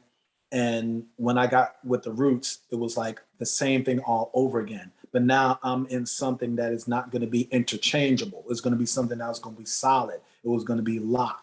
The Roots were already a locked band with members and other people, like Scratch and Rozelle. Those people were prominent. And then of course, you had Hub, which is one of the co-founder leaders of the Roots in their very, very early beginnings. So I was into a more stable situation, joining the Roots. And then, like I said before, they took me under their wing, little bro, little Frankie, little Knuckles, they would call me, little Knuckles. So, that was just super dope, super easy for me. And I continue on touring, performing with the Roots and playing with just so many people we were privileged and able to, play with and also play behind and be a band for other artists, as well as we are a band in a group ourselves. So it was just super amazing and really an easy transition. It was a no-brainer to be able to come right over to the Roots. And they were already running, they already were a band for what, about 5 years or so at that point? I Or think a more? little more than that. I think I want to say 12, 15. They've been out way longer before I joined the group. Like, I'm one of those guys, maybe let me see, second, third generation. I mean, I was around, of course, when, like I said, the Rozelles and the Scratches and the Hubs, it was one of those moments where these are the main core people from the beginning, the core beginning of the Roots. And then they just added, Scratch came on, Rozelle came on after that. But I was with the core members. So I want to say second generation, Roots band members. I was able to, be a part of the band at that time. And where did you get the name Frankie Knuckles from? Is that, did they give that to you, and why? I got that name. It's a little story I got to share with you. I got that name from D'Angelo. Wow. D'Angelo gave me the name Knuckles. My first name is obviously Frank. So we were doing a show in St. Louis. Before we go on stage, we're in our dressing room. It's this thing that D'Angelo would come in, our dressing room, the band room, and we would just, hype each other up, get ready to walk on stage. So it was this handshake that me and D'Angelo used to do. And we got the idea, we were on tour, on our tour bus, and we were watching the movie at the time. It was called Fight Club with Brad Pitt. Yeah. We were watching that movie. The soap. That movie, right? Super dope movie, right? Yeah. And D'Angelo, right before we hit the stage, we do this handshake, but we were so hyped because, earlier on that day, we watched Fight Club. We were loving the fight scenes, the basement scenes. We did the handshake so hard. And after he was done, he looked at my hands and my knuckles, and I had like little scabs and like on my uncles because we were so hyped, adrenaline pumping. I didn't feel it till after. And he points it out to me. He's like, man, you look at your knuckles, Frank. Knuckles is all bloody. Man, you crazy, man. I'm finna call you Bloody Knuckles. And we started to have a little laugh about it. And then it was like, man, Bloody Knuckles. It was like, it stuck a little bit. But then when she was like, Frank Knuckles. And then why he was able to say Frank Knuckles so quickly, because at that time, there's a legendary DJ by the name of Frankie Knuckles. Yeah. The house legend. I mean, let me take this moment to salute him and his family, Frankie Knuckles, and everything that he has done, he has laid out. I mean, he's part of a big transition of why house music was into the genre of hip hop and rap and in the music at that time. So D'Angelo, being the music historian that he is, he already knew about Frankie Knuckles. So once he got the Knuckles, the Bloody Knuckles, he already knew my name was Frank. He was like, oh, Frank Knuckles, that's it. And then he also told me after that time, he's like, well, there's a legendary Chicago DJ by the name of Frankie Knuckles. And I was like, well, of course, I didn't know that. But he wanted to let me know that this is where the correlation would come from. This is where he got the idea. We got the first idea from Fight Club, and then the other idea came from Frankie Knuckles, and then he correlated the two, and then gave me the name Frank Knuckles. And that's where the name originally started in St. Louis. And every show after that, we kept doing our Fight Club handshakes and everything like that. Of course, my hands now scabbed up and everything. Knuckles is scabbed up. But now we didn't look at it as like, oh, this is something that's like hurting his knuckle. This is something that's a moment in time. This is something that we just did on a movie that we saw. And now because of that, it turned into a name. It turned into a whole life. It turned into a meaning. So every show we would do that handshake, and it was like Frank Knuckles, Frank Knuckles, Frank Knuckles. And then when he says it in a show in front of thousands of people, the rest of the band members started calling me Knuckles and Frank Knuckles and Little Knuckles and everything like that. So that's exactly where the whole story and where Frank Knuckles was born. And of course, shout out to my guy. I love you, my brother, D'Angelo. Thank you for giving me such a great opportunity at 19 years old and giving me a name, giving me an identity, a personality as a musician when I didn't have one. And I'm just so grateful and thankful. But yeah, that's where it all started. Frankie Knuckles, D'Angelo. Wow, that is an incredible story. I love it. I love it. So, all right. So one last story, and if you can bring us to the present. So the Jimmy Fallon thing. How did that actually happen? Where you were on Fallon for a while, many years, and then also if you can fast forward to the present, you're not a member of the Roots anymore since 2017, and what you're doing now. Maybe in 2 minutes or less. Sure. So Jimmy Fallon, first we were on tour. At that present time, we were doing a college tour. The Roots were performing all the colleges and the universities, all the HBCUs. And at that time, we were on the West Coast. We were performing at USC. We did UCLA 2 days ago. Our next stop was USC. Jimmy Fallon and Lauren Michaels were out LA. They were in LA at the time. So of course, Jimmy Fallon hears about the Roots, loved the band. He came out and saw the show. Before we were able to go on stage, he was able to be brought backstage and come to the dressing room to meet us. So we're like, oh, cool. Wow, this is dope. Jimmy Fallon, Lauren Michaels, oh, wow. And then they're just like, oh, we love the band. We love you guys. Da, da, da, da. We heard you guys was in town. We were here in town. We wanted to come out and see you guys perform tonight. Boom, boom, boom. Great. Killed the show. Amazing performance. Jumping off the stage, crowd surfing, doing all that crazy stuff. After the show, Jimmy Fallon comes over to Quest and Black Thought, and we're all in the dressing room together, a few of us. And he goes and says to us, I believe Lauren Michaels is about to green light me for my own talk show. And so we're like, okay, of course, that's dope. That sounds amazing. And he's like, if he does it, I want you guys to be the band. So of course we looked at each other like, okay, that sounds dope. We heard a lot of many things before, but we ain't really that excited until it actually happens. Fast forward, he comes to Philadelphia. We're done with tour. We're off tour. We're just a couple weeks home before we go on packing on next tour. Next thing you know, I get a call from the managers and everybody. Yeah, we're having this meeting down in Philadelphia, downtown restaurant, Philadelphia. We want all the band members to come on out, da, da, da, da, da. Didn't really allude or tell us over the phone what it was for. We all meet. We meet up at that restaurant. And there was Butcher and Singer downtown, the steak in Philadelphia. Fancy place. Fancy place. We get there. We find out that, oh, there's really nobody here. We go to the back and we find out by the waiter and the waitresses, just walk right to the back.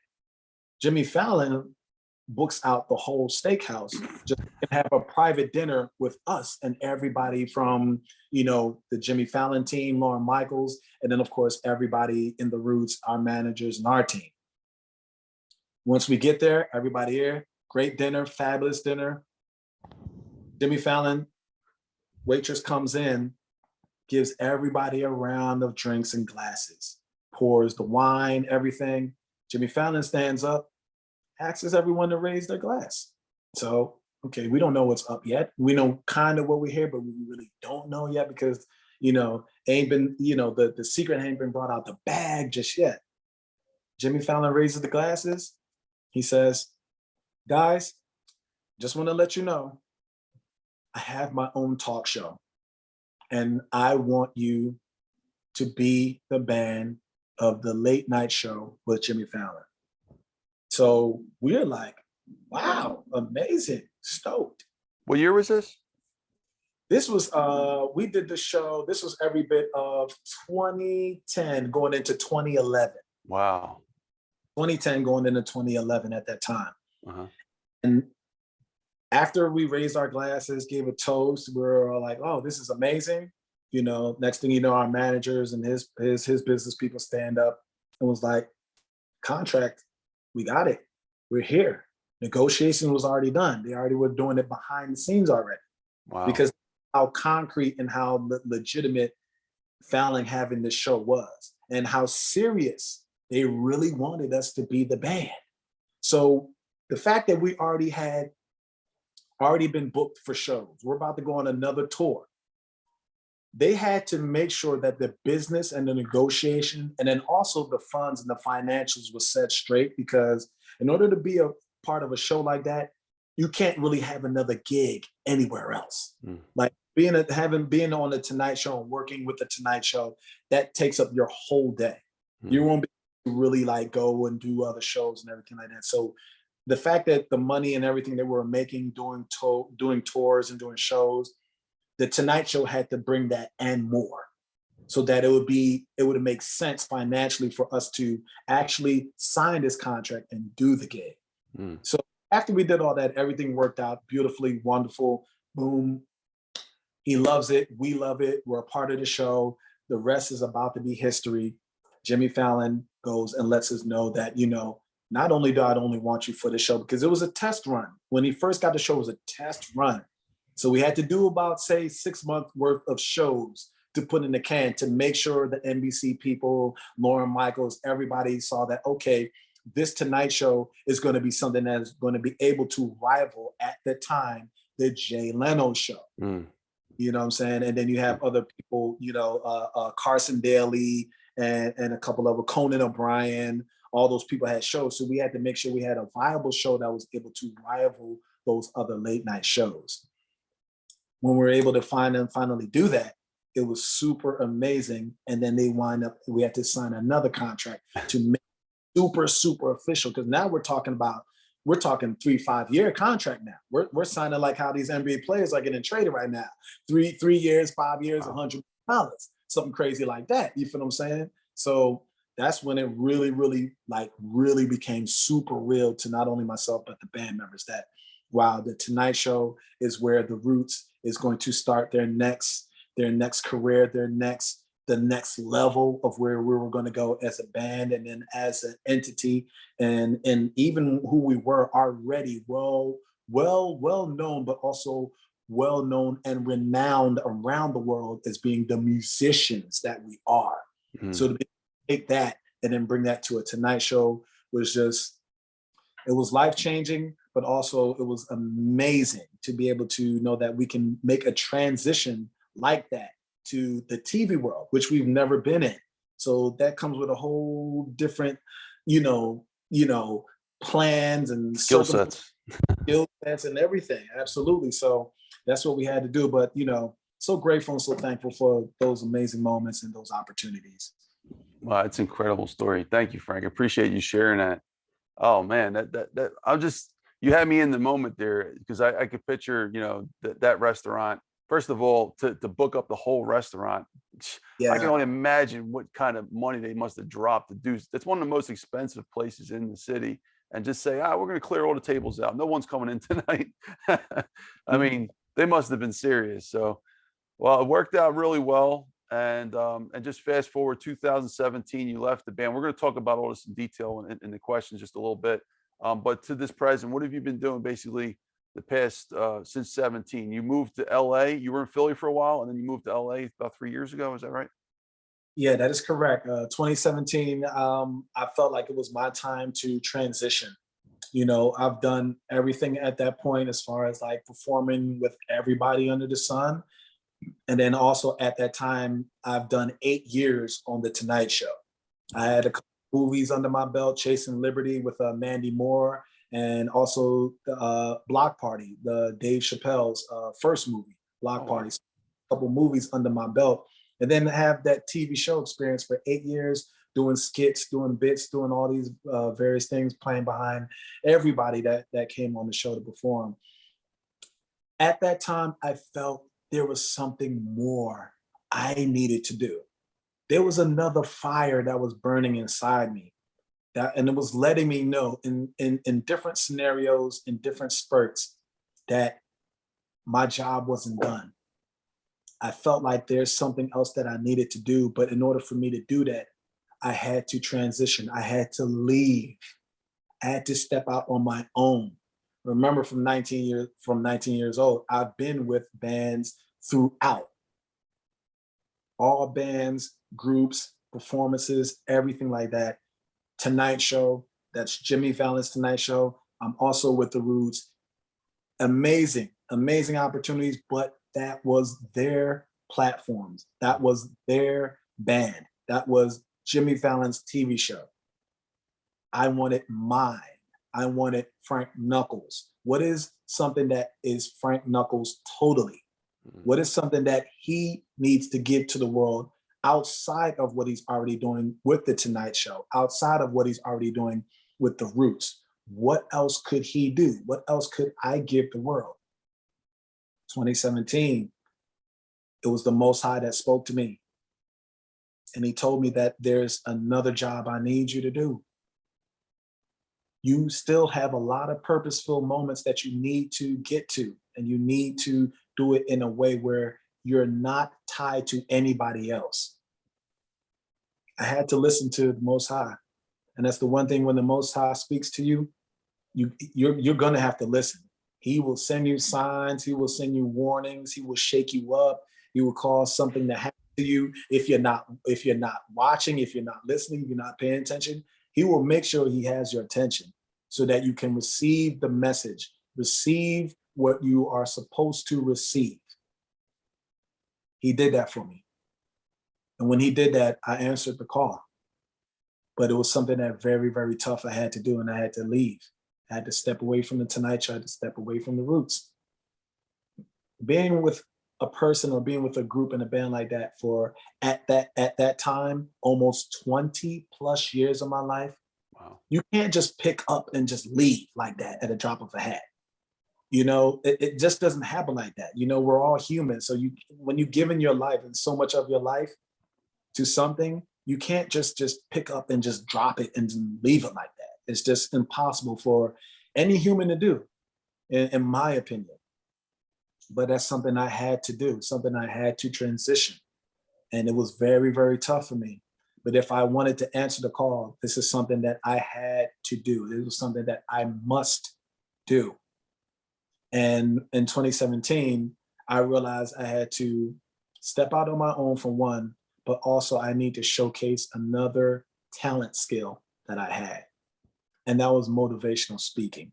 That was speaking to others. That was doing things on my own. Yes, I was still performing and playing drums and doing things of that nature, but I was doing that on my own without the Roots and without the Tonight Show. And it was a different feeling. It was a different energy. It was another level of accomplishment for me to know that I can step out on my own too and do this, and do it confidently and doing it to a professional level to where it's required and it's respected. So once I did that in 2017, and then I started to hone in on to being a full music producer, and then also learning that I have skills in songwriting as well, I was able to connect and use those networking abilities that I had those 8 years on the Tonight Show, those people that I met on the tours, those people that were guests on the Tonight Show. And I would be the guy that would go like to the dressing rooms and knock on the door and introduce myself. And introduce myself not only to just the artist who was there on the show, but also I'm almost all about meeting the inner circle, meeting the managers, meeting the handlers or the point persons and the people that would take care of their day to day. I would meet and get in good with those people and build those relationships that way. So now when I was away from the show and away from the Roots, I can now use those networking skills and abilities to reach out to those same people and let them know, hey, I'm out here doing my own, I'm doing my thing, I'm performing, I'm songwriting, I'm producing. If you need any of service, I'm here for you, blah, blah, blah. Just reach out, let me know. And because I was able to sow the seed, it was able to grow and be of harvest to me when I was able to step out on my own. And I'm grateful that I was able to do that, to be able to connect and build relationships and network. And then when I'm able to step out on my own, in which I did in 2017, I was able to reach out with those same people that I built those relationships with, and they were able to give me an opportunity, give me an opportunity to play and perform and have these gigs and be able to make some money too as well. And then that opportunity, I got introduced to other people with studios, other people that wants production work. And then I had to, all right, let me start producing and start creating my music, start creating beats, start creating in a musical way where production is able to be received into the artist, because that's a different level versus playing behind somebody on stage. You're now into the studio. You're now into the the realm or the world of songwriting and music and engineers and mixing and full production and all those different things that, you know, the record industry requires to do on a professional level. So I was able to just, you know, focus in on that, reach out to as many people that I could and meet those opportunities. But when I was in Philadelphia, I understand, you know, Philadelphia is very limited when it comes to music opportunities. There's a lot of bevy of amazing musical people in Philadelphia, artists. I mean, Philadelphia is a bevy of boxers, actors, you know, musicians and artists as well. But able to, it doesn't really have what, say, California has or what New York has, because they're actually like the headquarters for a lot of music companies and a lot of you know, record companies. They were either in New York or they were either in Los Angeles. So I figured that, well, Philadelphia is very limited here. I won't be able to do much here by myself. I got to get out of Philadelphia. I got to go to the land of more opportunities. I got to go to the fishes, where I got that example. Why I say fish, I got that example from Taraji P. Henson, where she gave a simple, quick, easy story on, she's from DC, and her father asked her, what do you want to be in life? I want to be an actress. Well, his father said to her, you can't be an actress here in DC. There's no Hollywood here in DC. You got to go where the opportunity is. You got to go to where the fish is. And why he said fishes, because when you go out to fish, that's where you're able to put the bait, get your hook, get your reel, and get out there and fish for the opportunity, because the land is plentiful. It's rich out there in opportunity, but you got to get out there and fish in the right waters. So that's what I had to do. I had to leave Philadelphia and I had to go to fish in the right waters so I can pick and get hooked on the right opportunity. Once I got married in 2019 to my amazing and beautiful wife, Brittany. Brittany's iPad, shout out. Shout out to Brittany's iPad. Love you, baby. But from that moment, we told each other, as soon as we get married, let's not spend any money on a honeymoon. Let's just move and ship everything to Los Angeles. I've taken my wife to Los Angeles many, many times, but it was a difference of going there for vacation and going there to visit versus living in Los Angeles. And that was something that the whole world at that time, and especially I knew because I performed in Los Angeles so much, that this was the headquarters of studios, artists. Everybody lived out here. Everybody came out here to record their music, perform. I needed to be there. I need to be in the land of the fishes, the land of the opportunities for the musicians and for recording artists. Packed up everything, no honeymoon. We shipping everything to California. Came right out here in 2019. I'm talking about hit the ground running as soon as I got out here, because I was able to prepare myself. I was able to sow those seeds that I talked about earlier and network those people, and then be able to start to build and started to set up opportunities for me to hit the ground running when I came out here to LA. So it's just been such an amazing opportunity, and so grateful for just that hardship of me leaving the Fallon show, leaving the roots, and then stepping out on my own, because everyone, and I mean everyone, we all have the ability to not only stand on our own, but stand on our own in such a confident way to be whatever it is that we want to be in life. But whatever it is that you want to be in life, it takes confidence. It takes supreme belief. And of course, it takes a lot of hard work that you got to put in. But I promise you, putting all those things together, there's no way you will not meet your goal. You will achieve everything you set out to achieve, and you will win. And that's what it was all about. Just winning, believing, going through those challenging moments, and knowing that in the end, I was going to achieve that goal. Frank, what's the official reason for leaving the Roots? And feel free to not answer that question if you don't want, but just like for the record. The official reason for leaving the Roots is I wanted to become Frank Knuckles, the person and the I'm talking about the identity of me by myself. People want people to know me by myself. They know me so much of being with the band. They see me so much being with the Tonight Show. Mm, I wanted the world to get a chance to know Frank Knuckles, the person. mm. Create your personal brand for you. Absolutely. Mm.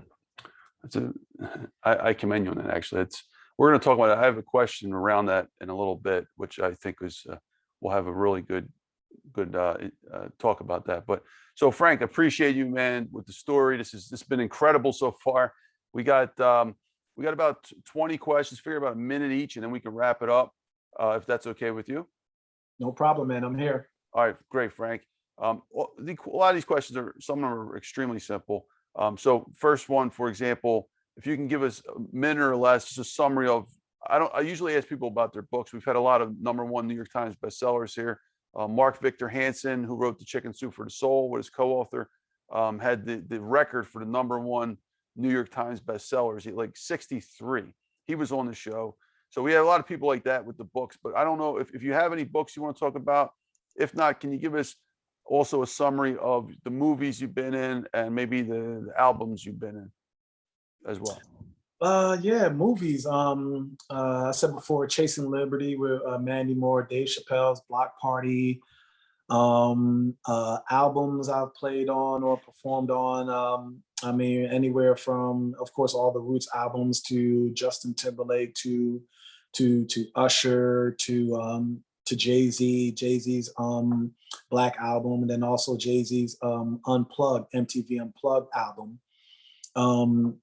So many people, man, so many people that I've been blessed and been able to perform or give production or give my musicianship to. Kanye West. Shout out to my guy, Kanye West. I was able to be a part of his first album, College Dropout. I was able to play on the lead single, Slow Jams, featuring Jamie Foxx. And then also I played on another record called Never Let Me Down, featuring Jay-Z. And also, because of Kanye West and everything that he's doing, if anybody watches Netflix, which I'm sure a lot of people watch Netflix, there's a documentary that he put out earlier this year called Genius. And if you look at episode 2 at the minute and 42 second mark, you see a young Frank Knuckles in the studio at what it was called Record Plant Studios out here in Los Angeles, recording with Kanye West, recording the album. Shout out to Cootie that had all the amazing video footage, not only for the documentary, but he was the guy that just filmed everything, everywhere he went with Kanye. So I'm grateful to him that he was able to catch that moment of me and Kanye in the studio, literally recording to College Dropout and recording parts and different things that I was doing for the songs and for the album. So check that out. Anybody on Netflix, check that out. Genius is the documentary, and a long list of other things that I've been able to be a part of. So I'm just grateful to be able to be a part of so many legendary, amazing people. I'm just grateful and thankful. Any books, Frank? No books, man. Now you're going to be a self-help motivator. You're going to have books. It comes with the turf. So whenever you're ready. It does come with the turf, and when the Most High lets me know, then of course right into it. But as of right now, I love that I'm able to just speak off of just life experiences. Like I said before, music has given me the opportunity to be able to speak articulate and speak with other people who are very diverse in vocabulary. And I was able to sit down with them and listen to them and listen how the way you are supposed to speak and the way you use punctuations and knowing to pronunciate your words and be very articulate and use different levels of tones when you speak and say different words. So because of that, I'm able to just speak and to do everything confidently. But I guess like me not having no real, say, what you call going to school of learning how to really speak, right? And learning how to read books and learning how to really do it in that way.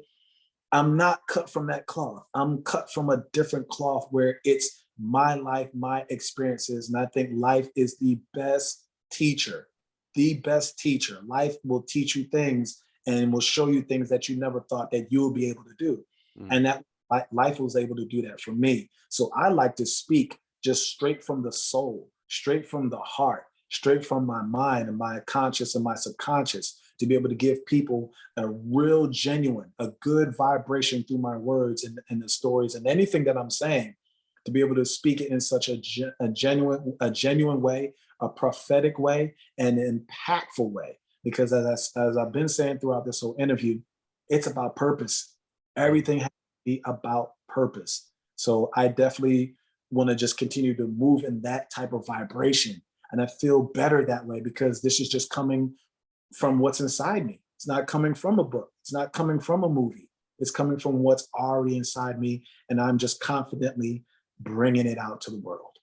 Thank you, Frank. Appreciate that. All right. Thank you so much. Appreciate you, Frank. So we're moving on to the next question.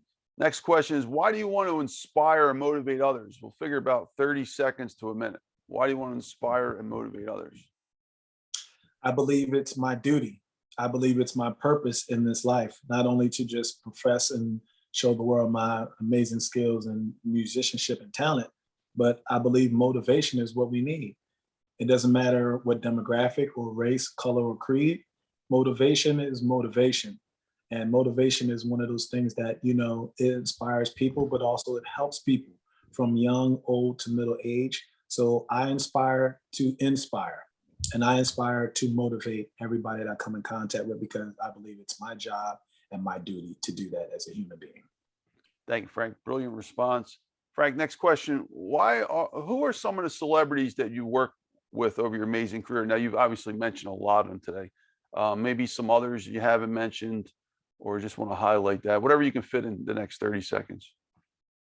What else could I fill in? All right, I guess all right. Let's throw in Beyonce. Okay, let's throw in Beyonce. Wow. Let's throw in the Democratic National Convention for the Obama administration in the first 4 years of his presidency. Let's throw that. I saw a picture of that on Instagram. Were you next to Obama? And absolutely. Wow, yeah. That's pretty cool.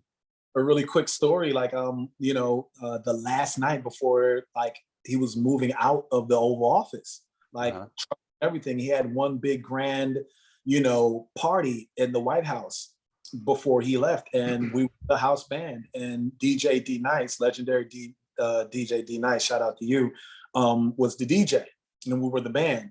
And we just had an incredible, I'm talking about one of the nights I will never, ever, ever forget.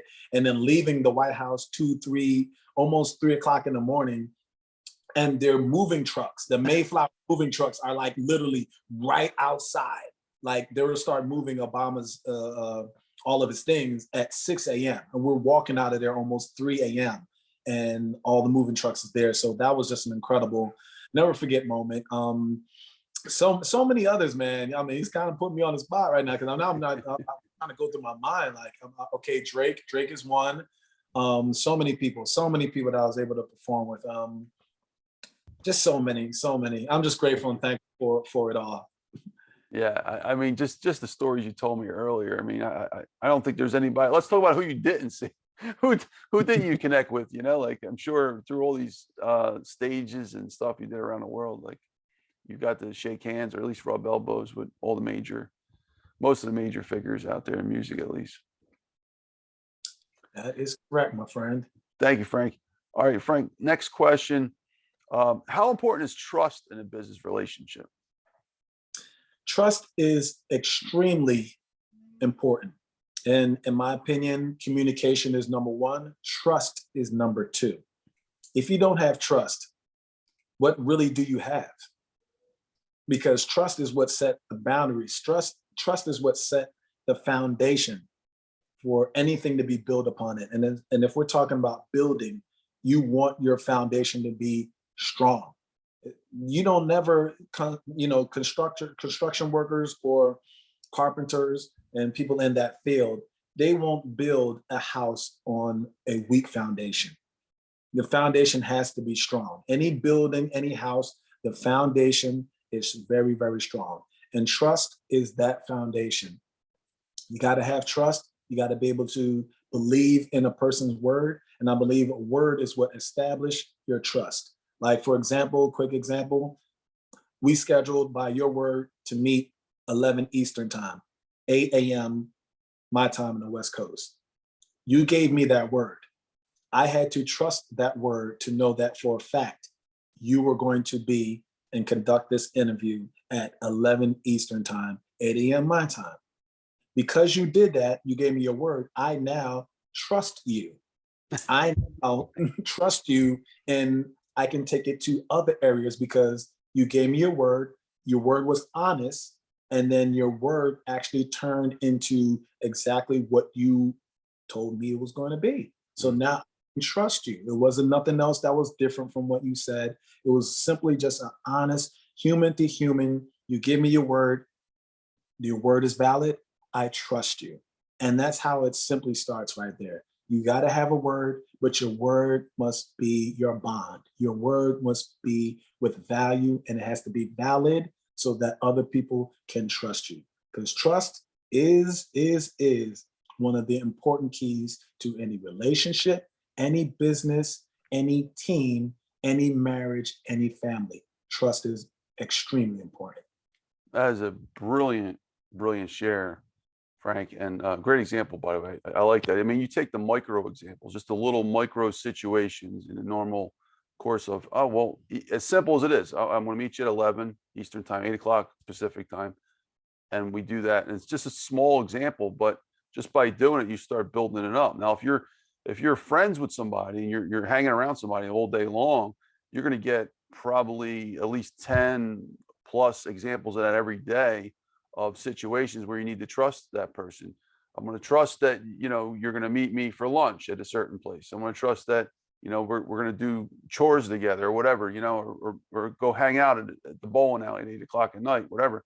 Like, and as that person keeps doing it, it just keeps adding up. And from a business standpoint, it's absolutely essential. So you hit it right on the spot. Leading up to the next question, can we, now taking it to a different level, can we survive without trusting people?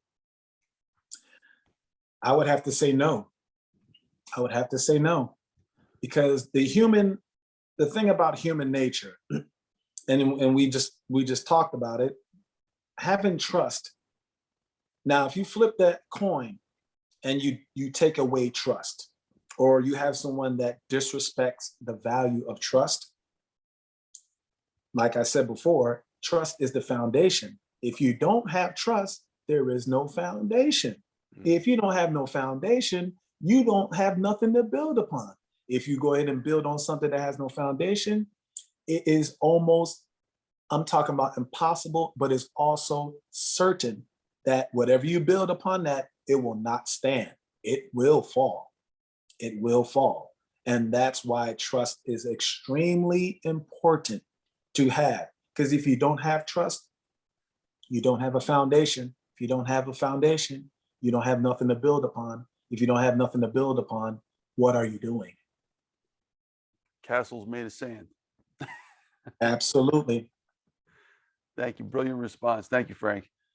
All right, so we're going to climb to now. What I'm highlighting here is different business qualities that I know is important. Getting to your level of success, I'm sure you've encountered these special qualities of people that have risen not only yourself to levels where you're at, but everyone that in the inner circle of people that you've rubbed elbows with over the years. They had to have some of these qualities. Another one is loyalty. How important is loyalty as you climb the ladder of success? In my opinion, loyalty is number 3. Number 1, as I said before, was communication. Number 2 is trust. Number 3 is loyalty. Reason why number 3 is loyalty. Loyalty is what you get from someone that you trust. It's a direct correlation, because if you are a trustworthy person, you are loyal. You're loyal to your word. You're loyal to, if me and you have an exchange, like we're building our trust, I now can find loyalty in you because 1, you built up that foundation with me, with your word, turning into trust, and then you become trustworthy. You see how that go? And then from trustworthy, you now become loyal, or I have loyalty with that person. Loyalty is extremely important, but I believe loyalty is only happening unless you have trust. Trust is what leads to loyalty. And when you have loyalty, it's amazing that when loyalty steps in, it's just like a marriage or a business or a partnership. You respect it. You treat it with so much value. Your communication is at the top level because you understand to be loyal, you need to communicate and communicate effectively and communicate in an effective manner to where there's nothing being held back or kept under the table. Why? Because you trust that person. And when you trust, there's nothing to hide.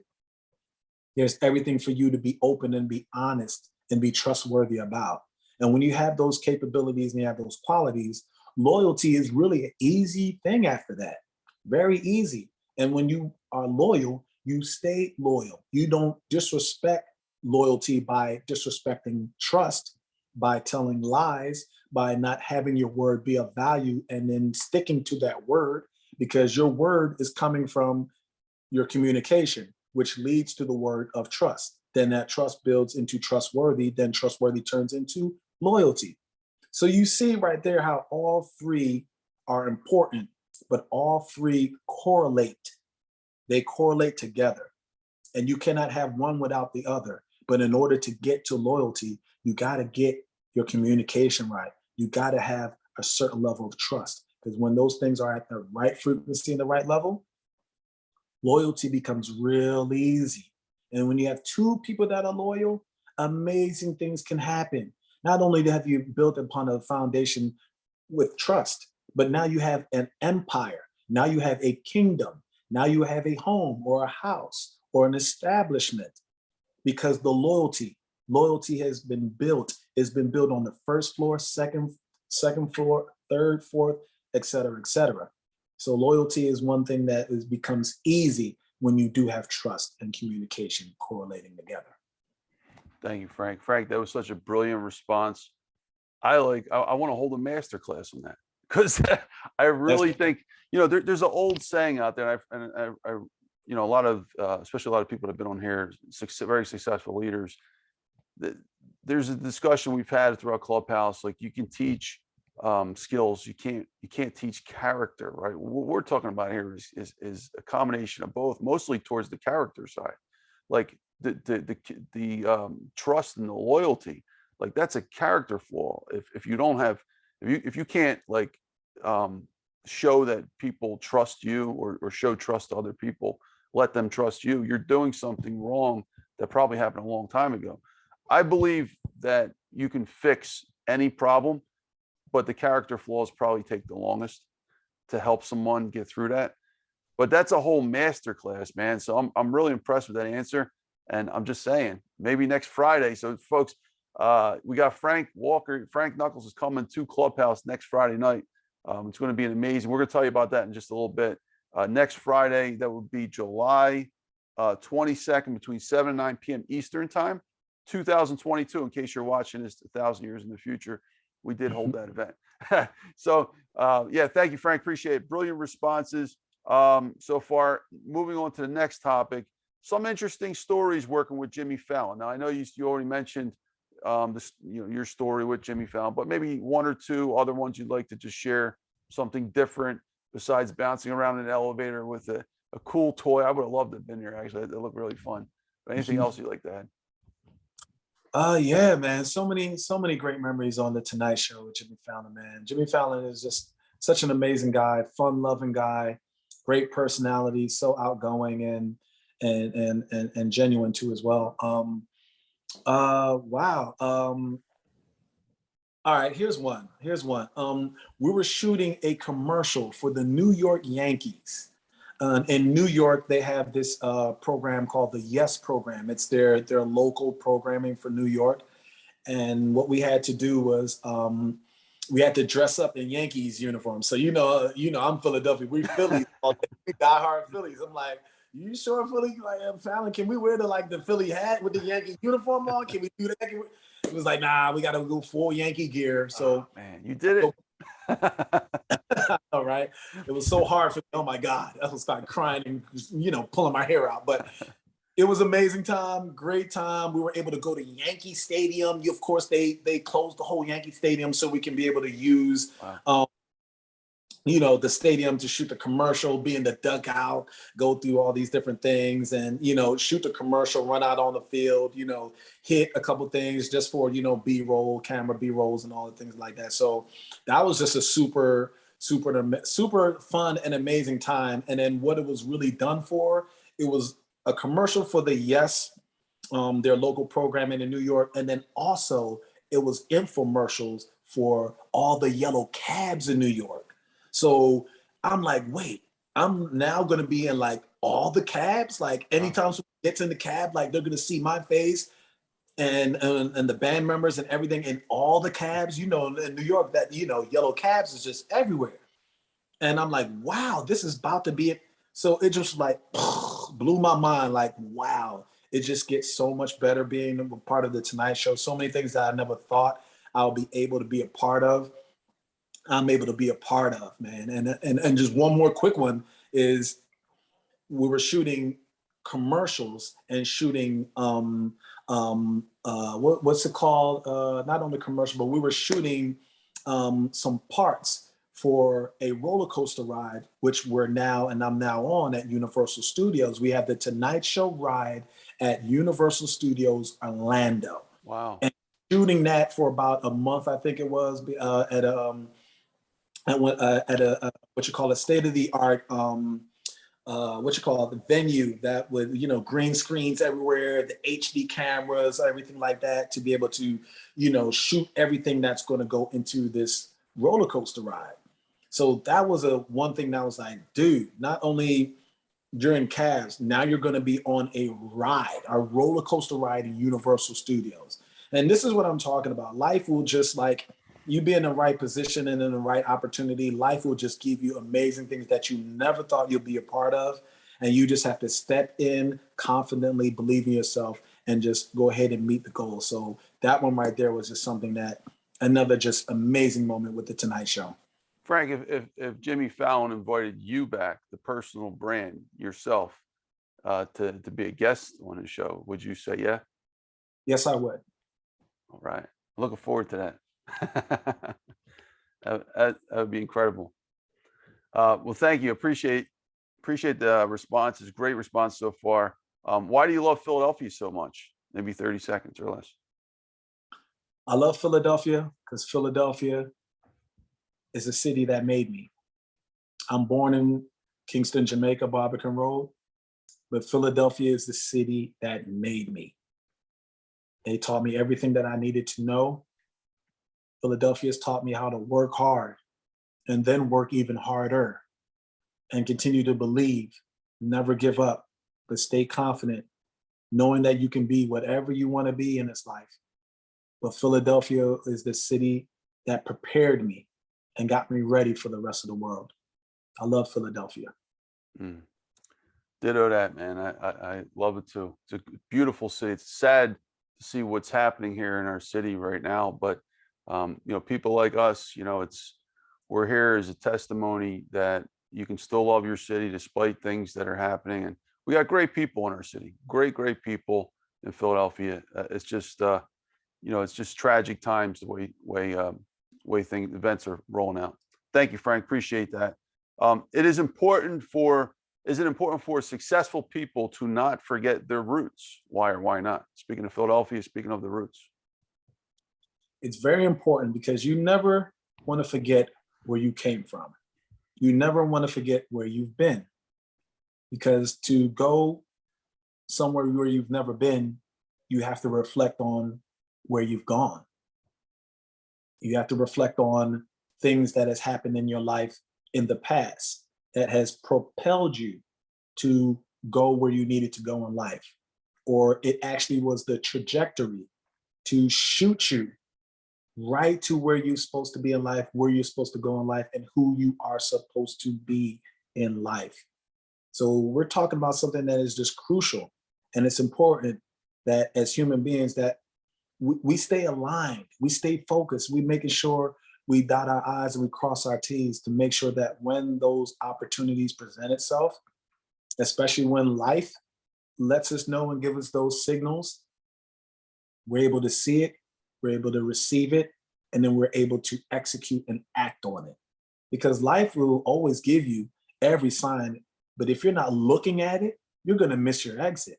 It's like, following a navigational system to get to a destination. Yeah, there's shortcuts. Yeah, there's back roads that you can take, but this road right here that is highlighted is going to take you directly to your destination. And it's all you have to do is follow and believe and trust. Trust in that situation and trust that it's going to get you right to your destination. That's brilliant. Thank you, Frank. Appreciate that. Great response. Frank, next question. How can music help humanity and save the world? I'm sure this is integrated with your purpose, which we'll talk about in a little bit. But music, the force that has really been such a part of your life, and you've been able to experience the front line of this phenomenon. How can music, again, help humanity and save the world? Maybe 30 seconds. Music is such I'm talking about important key to life. And you got to be able to understand that with music is because of life experiences that's been transformed or being conveyed through music. So like a person that reads a book or writes a book, they're going to tell their story through a book. They're not going to sing it through a microphone. They're not going to do it through instrumentation and musicianship. That's an art in itself. Music is something that is a little bit more different to human life because music is what we equate all of our times that we go through in life. There are music that equate to your hardships, your bad times, your struggles. There's a music out there that identifies everybody that feels like that. And then we have a whole genre of music that identifies with people when you're ready to celebrate, when you're ready to be happy, when you're ready to party, when you're ready to be just in joyful moments. Music, I'm talking about a genre of music where you can play and listen to something that will uplift your spirit. Music is a frequency. Music is something that connects to the soul. We're talking about energy when we get down to sonics and sounds and all the things that, music instrumentation and keyboards and all these different things. We're talking about energy at its core. Or energy turned to frequency. And frequency is something that resonates and flows through our body every single day. So when we're talking about music, that's why we feel the way we feel when we hear that perfect song or we hear one of our favorite songs. Or for example, if say, for example, some amazing woman out there is going through a hard time, she may throw on Mary J. Blige, I'm Not Gonna Cry, because she's crying over a relationship or a bad relationship. It's songs like that that transcend to moments in life. Music is the perfect soundtrack to life. That's what music has always been about. It is your soundtrack to your life, to your moments in the park with the kids and the dog, to moments when you didn't get that job, or to that moments where you was going for your driving test and you didn't pass that test, or the happier moments of celebration or graduation, or you achieved something. Music is the perfect soundtrack to life. And it's important to be able to have music. Let music be the orchestra to everything in your life. Let music be the not only soundtrack, but let it be the rhythm. Let it be the flow. Let it be the frequency that lets other people know that, yeah, this is where life was at for me, but music will take me places and it will make me feel good and it will send all these good vibes and all these good things that release from our brain right into our body. It's the feeling and the frequency of music. So as a musician, I can't live without music. And as human beings, we can't live without music. So music is extremely important to the soundtrack of life. That's a brilliant response. I was actually, the last two sentences you said, I was thinking of, there's a reggae song that actually says that. I can't, was it Steel Pulse? Life without music, I can't go without music, something like that. Yeah, you're close. I'm trying to remember but you're Steel close. Pulse, right? Or, Steel yeah. Pulse. I'm bringing them way back. That's a band from back in the day. A big reggae fan, by the way. Absolutely, absolutely. If you reggae music, you know about Still Pulse. Still legendary bands. Thank you Shout so much. Appreciate that, Frank. All right, Frank, next question. What are your best memories with the band, the Roots and Questlove? I mean, we talked about this already, but maybe one or two more other ones. Some great moments with the band. Of course, love those guys. Amazing, amazing, amazing moments from tours to performances, of course, and the late night excursions and everything like that. But you know, to just in a nutshell, man, you know, because I know we're like kind of pressed for time a little bit, but just in a nutshell, just experiences with people that you spent a lot of your life with. I mean, it's one of those things where you know for a fact that not only you're able to take this with you throughout your journey through life, but these are moments that you've built with someone. These are things that you've built with other people, and they affected other people's lives as well as it affected your life. And when you build and you be with a band like that, I was spending more time with the band than I was with my own family. We were performing like 265 days out of the 365 year. That's Yeah, how you did that your whole 20s and 30s. You were basically most of your adult life, you were moving around, right? around, like, you know, coming off one tour, then next two Wow. days, pack the bag and put on some fresh new clothes and pack the bag, and you're right back out the door for another 5 months or 6 months or whatever. So that was always a constant thing for me. So with the Roots and those band members, that was life for me. Like I saw them way more than I seen the rest of my family. So it was just like when you share so much time and moments with those type of people or with people, you understand that, you know, it's not only the experience, but there's also life lessons. And then there's also lessons that you are supposed to pass on, and you're supposed to give and translate and give it to other people as well. Not only just for yourself, but doing what I'm doing right now, pouring and sharing everything that I've went through and experienced throughout my life.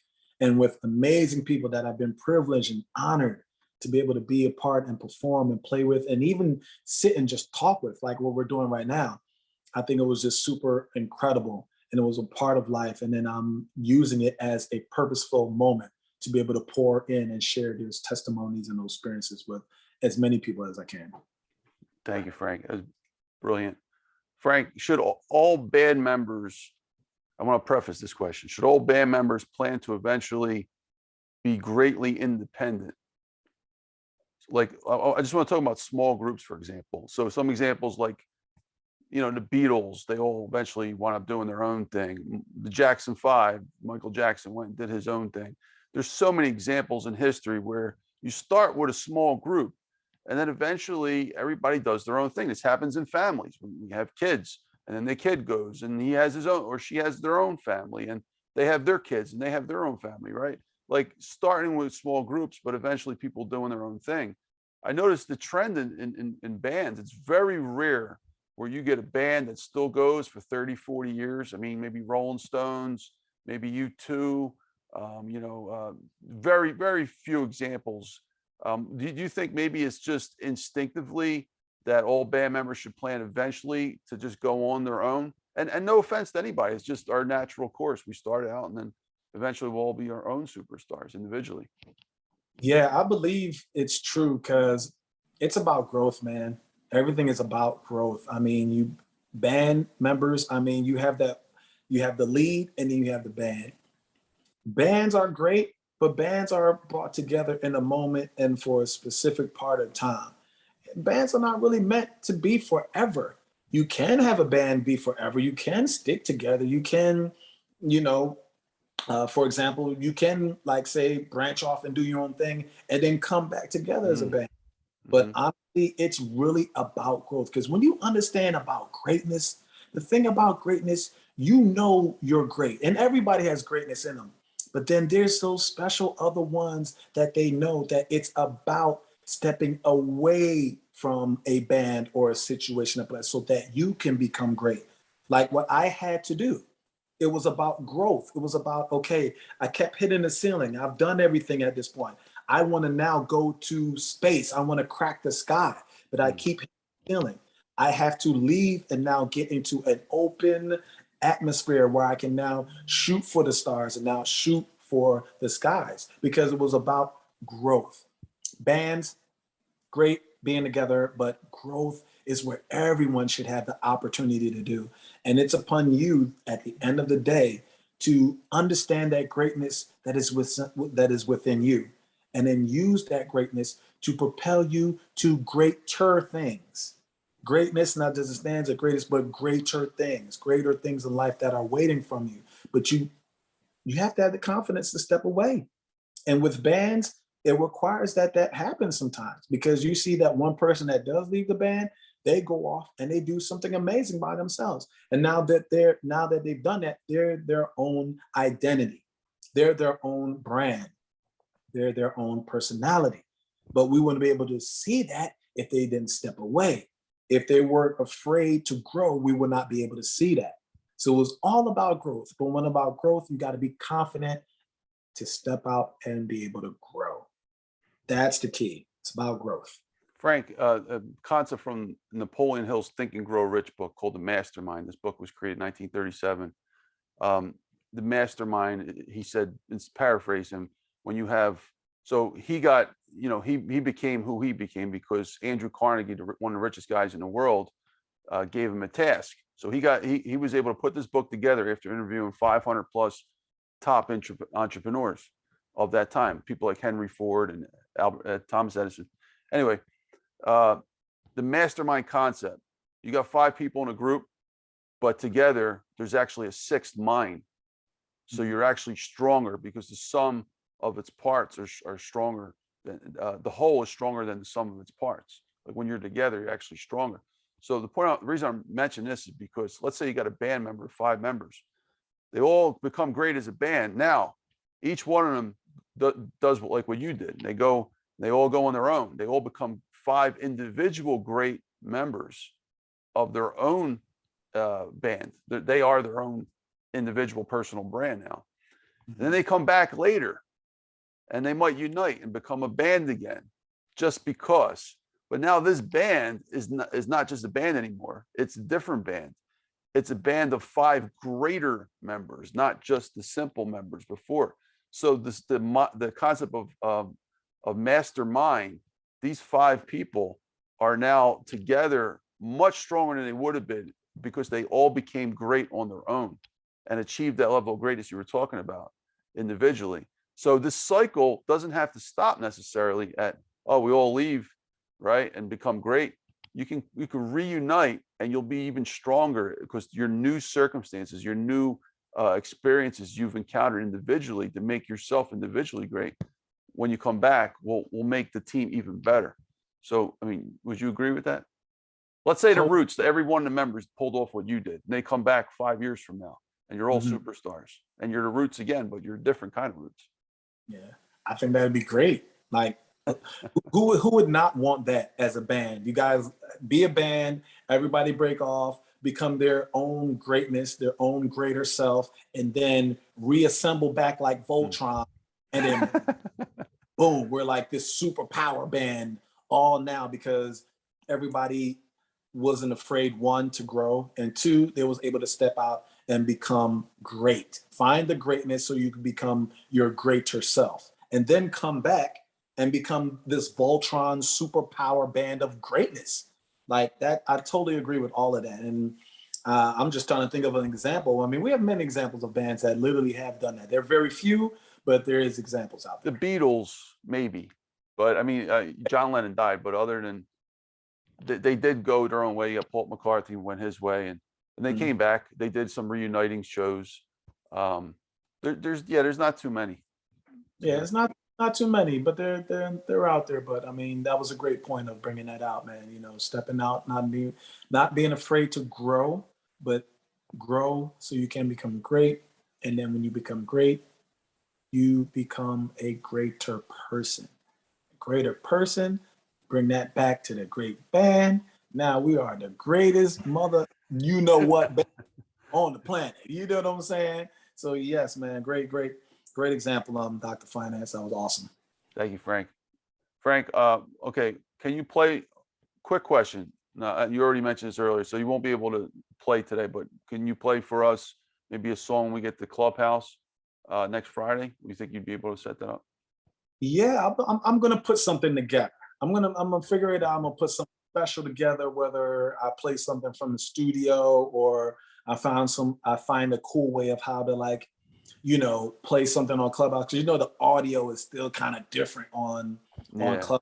You know what I'm saying? They're still figuring out. They've done a great job with it, but as far as like the music mode, I don't know how that audio quality is as far as like playing a live instrument through Clubhouse. Oh, So it's pretty good. I've been in the music rooms. Yeah.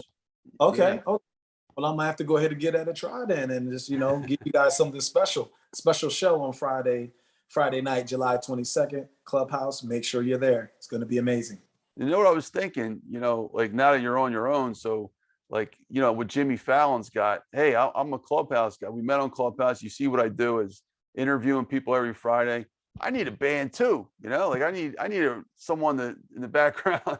But now you could be your own personal brand and we can collaborate together and bring some more dynamics to the Friday show. I mean, it's already touched the lives of millions of people, but to add this extra element the way Fallon did, I think that's really cool. I don't know, maybe we're onto something. I believe that we are on something, and you and I know it. We're on something great. That's for sure. That's awesome. I love it. All right, sounds good. All right, so now before we conclude, I want to ask you some quick template questions. I've asked everyone great on here, from Tyrone Poole, Super Bowl champ, Les Brown, one of the top motivational speakers in the world, to everyone else that's been on here, which all are champions in their own way. All right, can one book change the world? What are your thoughts on that? Maybe 20, 30 seconds. No, but my answer to that is one person can.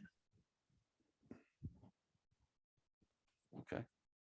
Thanks, Frank. All right. What role has networking played in your life? It has played a huge, huge part in my life. In this music industry, it's not about just your talent, but it's also about who you know and who knows you. And networking is a tremendous key in the music industry. You got to be able to have networking skills. You got to be able to be at the right places at the right time. And then when you're at the right place at the right time, you got to be able to have great communication with people. You got to be able to vibe with different people, different races, different people from all different walks of life, and you got to be able to be versatile in that. So networking it's priceless. It's very, very priceless. And you, in the music industry, you got to be able to network, because that's where your next gig, your next opportunity will come from. Frank, I'm going to ask you the special question I only reserve to people that I know are worthy of it, and have the ability to answer this. They're on the front line.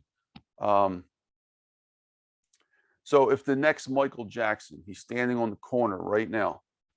All right, he's on the corner, he's singing his heart out, but he don't know anybody. He's got his little, hat out there. He's getting some dollars and some change, but he don't know anybody. Could he ever realize his fullest potential without finding the key people or person that can take him to his or her to the next level? I'm talking about, Michael Jackson situation, but it could be anybody. Someone like Michael Jackson. I would say that at the end of the day, that's up to you. It's really up to you. A great example of that, or a person that just flashed in my mind when you said Michael Jackson, type person standing on the corner, change and dollars. Ed Sheeran. Ed Sheeran, the artist, has an amazing story, just exactly like that. Playing everywhere, on the corners with his guitar, in front of malls, in the middle of the street, all different, anywhere where he can play and perform. And it was about Ed Sheeran, the power within Ed Sheeran, the confidence within Ed Sheeran, the never say never attitude within Ed Sheeran, the willingness to do all what needed to be done to get that one opportunity that was going to change his entire life. At the end of the day, it's not really up to other people. It's up to you. You are responsible on how you treat other people. You responsible on how you love. You responsible on how you are going to use your gift, your talent, whatever it is that you got, to put you in a position to get to the next level. It's not you and, or somebody else finding you. That already naturally is going to happen. Like with the forces and the Most High and the universe and everything that's intertwined and works together, they will bring the person right to you. But if you are not the person believing in yourself, and I'm talking about believing in yourself at a full capacity, I'm talking about a high frequency level, then people like for Ed Sheeran, he wouldn't been discovered. A lot of people would not have been discovered that we now know today because it was about their own belief, their own confidence, their own growth, their willingness to never say never.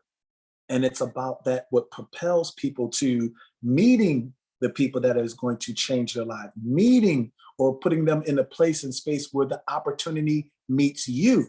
Mm. When the opportunity meets you, you know exactly what you got to do from that point on. So I always tell people, I know we like to, everything with life, you want to shift blame, you want to blame other people, or it's because of the government, it's because of society, it's because of this, because of that. At the end of the day, when you pointing fingers at people, there are two fingers pointing right back at you. And we just got to understand everything starts with us. Anything that we want to change, complete, grow, accomplish, get rid of, put aside, never do again, it all reverts back to you. You are in charge. You are in control. You have the power. Brilliant. Thank you, Frank. Appreciate that. Frank, as an extension to that question, a form of networking, meeting that right mentor, is mentoring important, and who would be some of your mentors? Maybe 30 seconds. My mentor, I would have to say my mom and my dad. I mean, we're all grown, but we all were children at one point, right? And that's all you know was your parents. That's all you knew. Everything that you were taught, it came from one person only, and that was your parents or whoever your guardian was. So for me, the first mentors was my parents. Was definitely my parents. Of course, obviously, as I've grown and went throughout life, and of course with my skill set and using that to be able to put me in places and spaces to meet other people, I was able to learn from a lot of people. But as far as like mentoring, I never really had nobody really sit down and mentor me, as the word mentorship is really meant to be. It was more about me making sure I'm around these right people, these genius people, these amazing people. And however long I'm around these people, I'm there to learn something. Learn something, take it, apply it to my life, apply it to my musicianship, apply it to me as a person and a human being. Okay, it was about me learning from everybody in my walk of life. So therefore, my mentors was really life, people that I met along my journey in life. Those were mentors because they taught me good things and then they taught me bad things. They taught me things that that I didn't know about myself. And then there was people that revealed things that I didn't know I had inside me. So I believe, in my opinion, that life is the greatest mentor, but the first ever mentor you have in life is your mother and your father. Well, that's brilliant. Thank you, Frank. Yeah. So basically, you didn't have an official mentor, but you had a lot of indirect mentors along the way. And then, but you would say it is important, whether you get it directly or indirectly, find someone that can teach you the right path somehow to get where you got to go. Absolutely. Anywhere you can get someone to just pour into you, mentor you, guide you, give advice, whatever it is, motivate you, inspire you. It's all about that. It's all about each one teach one, pouring on to the next one. Thank you, Frank. Appreciate that. Frank, just a few more questions left, maybe 20 seconds each. What are your favorite financial books? And if you haven't read any, that's okay. Investment books, money books, or if not, just, anything that comes to mind with that topic. Favorite financial books. Don't forget, this is Dr. Finance, so I have to talk about the money stuff a little bit. Oh, absolutely. I mean, well, I personally haven't read any finance books. It was pretty much a learn and trial by error as far as my finances and the money that I've made throughout life. But I heard that there's this guy by the name of, you might have known, his name is Dr. Finance. And he has this amazing book, you know, the economics, finance, you know, necessity. Like he has great books on it. And I personally, I cannot wait to read these books. As I stated, I haven't read anything, you know, in finance or books or anything of that stature. So I'm literally looking forward to reading your books on finance. And I know you have just a wealth and a plethora of knowledge in those books. And I can't wait to be able to read it and apply it to my finances and continue my financial growth in this music business and other businesses as well. Thank you, Frank. That was actually the best response I could ever ask for. Thanks, man. Appreciate that. Yeah, definitely sending those books to you for sure pretty soon. So, all right. Thank you, Frank. Next question. Do we need money to survive? Thank you, my brother. I appreciate it. Frank, can you hear me? There you go. All right, I thought I lost. Yeah, it was patchy a little bit. Do we need money to survive? Yes, in this world we do. I was gonna say love is all that we need, but we're talking about real reality right now. There is currency. You need currency in the form of money to be able to survive. Point blank, period. We just got it. It's just no way around it. There's other things. You don't need to be rich in money to have a beautiful life or to have a happy life. You don't need to be filthy rich, but money is the currency that everyone in this day and time or in the world, this is what you need to survive. This is what you have to use in order to put food on the table, to put clothes on your back, shoes on your feet, put a roof over your head, have a car to drive from one destination to another destination. And then you need money to do other things as well. So I definitely have to say that, you know, the currency and money is extremely important in this lifetime.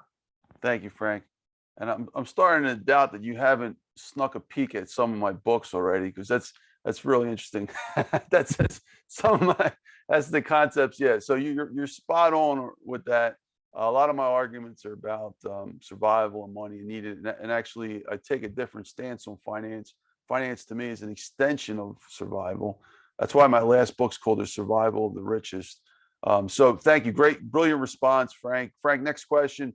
Is finance necessary for everyone? I'm talking about the academic version of finance, the science of finance. You think it's necessary for everyone to be able to be more prosperous in life if they want to reach their highest levels, to read and learn about that stuff? Yeah, I think it's extremely important. Whether a person wants to, you know, add this to their life or add this to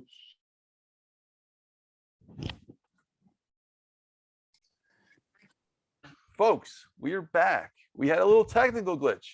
Folks, this is again another example. But look, we're back. Frank's iPad ran out. We're back on Frank's phone. We're gonna finish this up.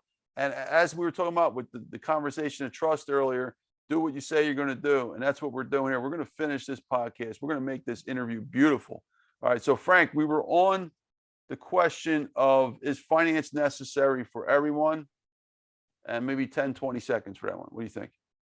Yes, finance is definitely important for everyone, whether young, old, it does not matter.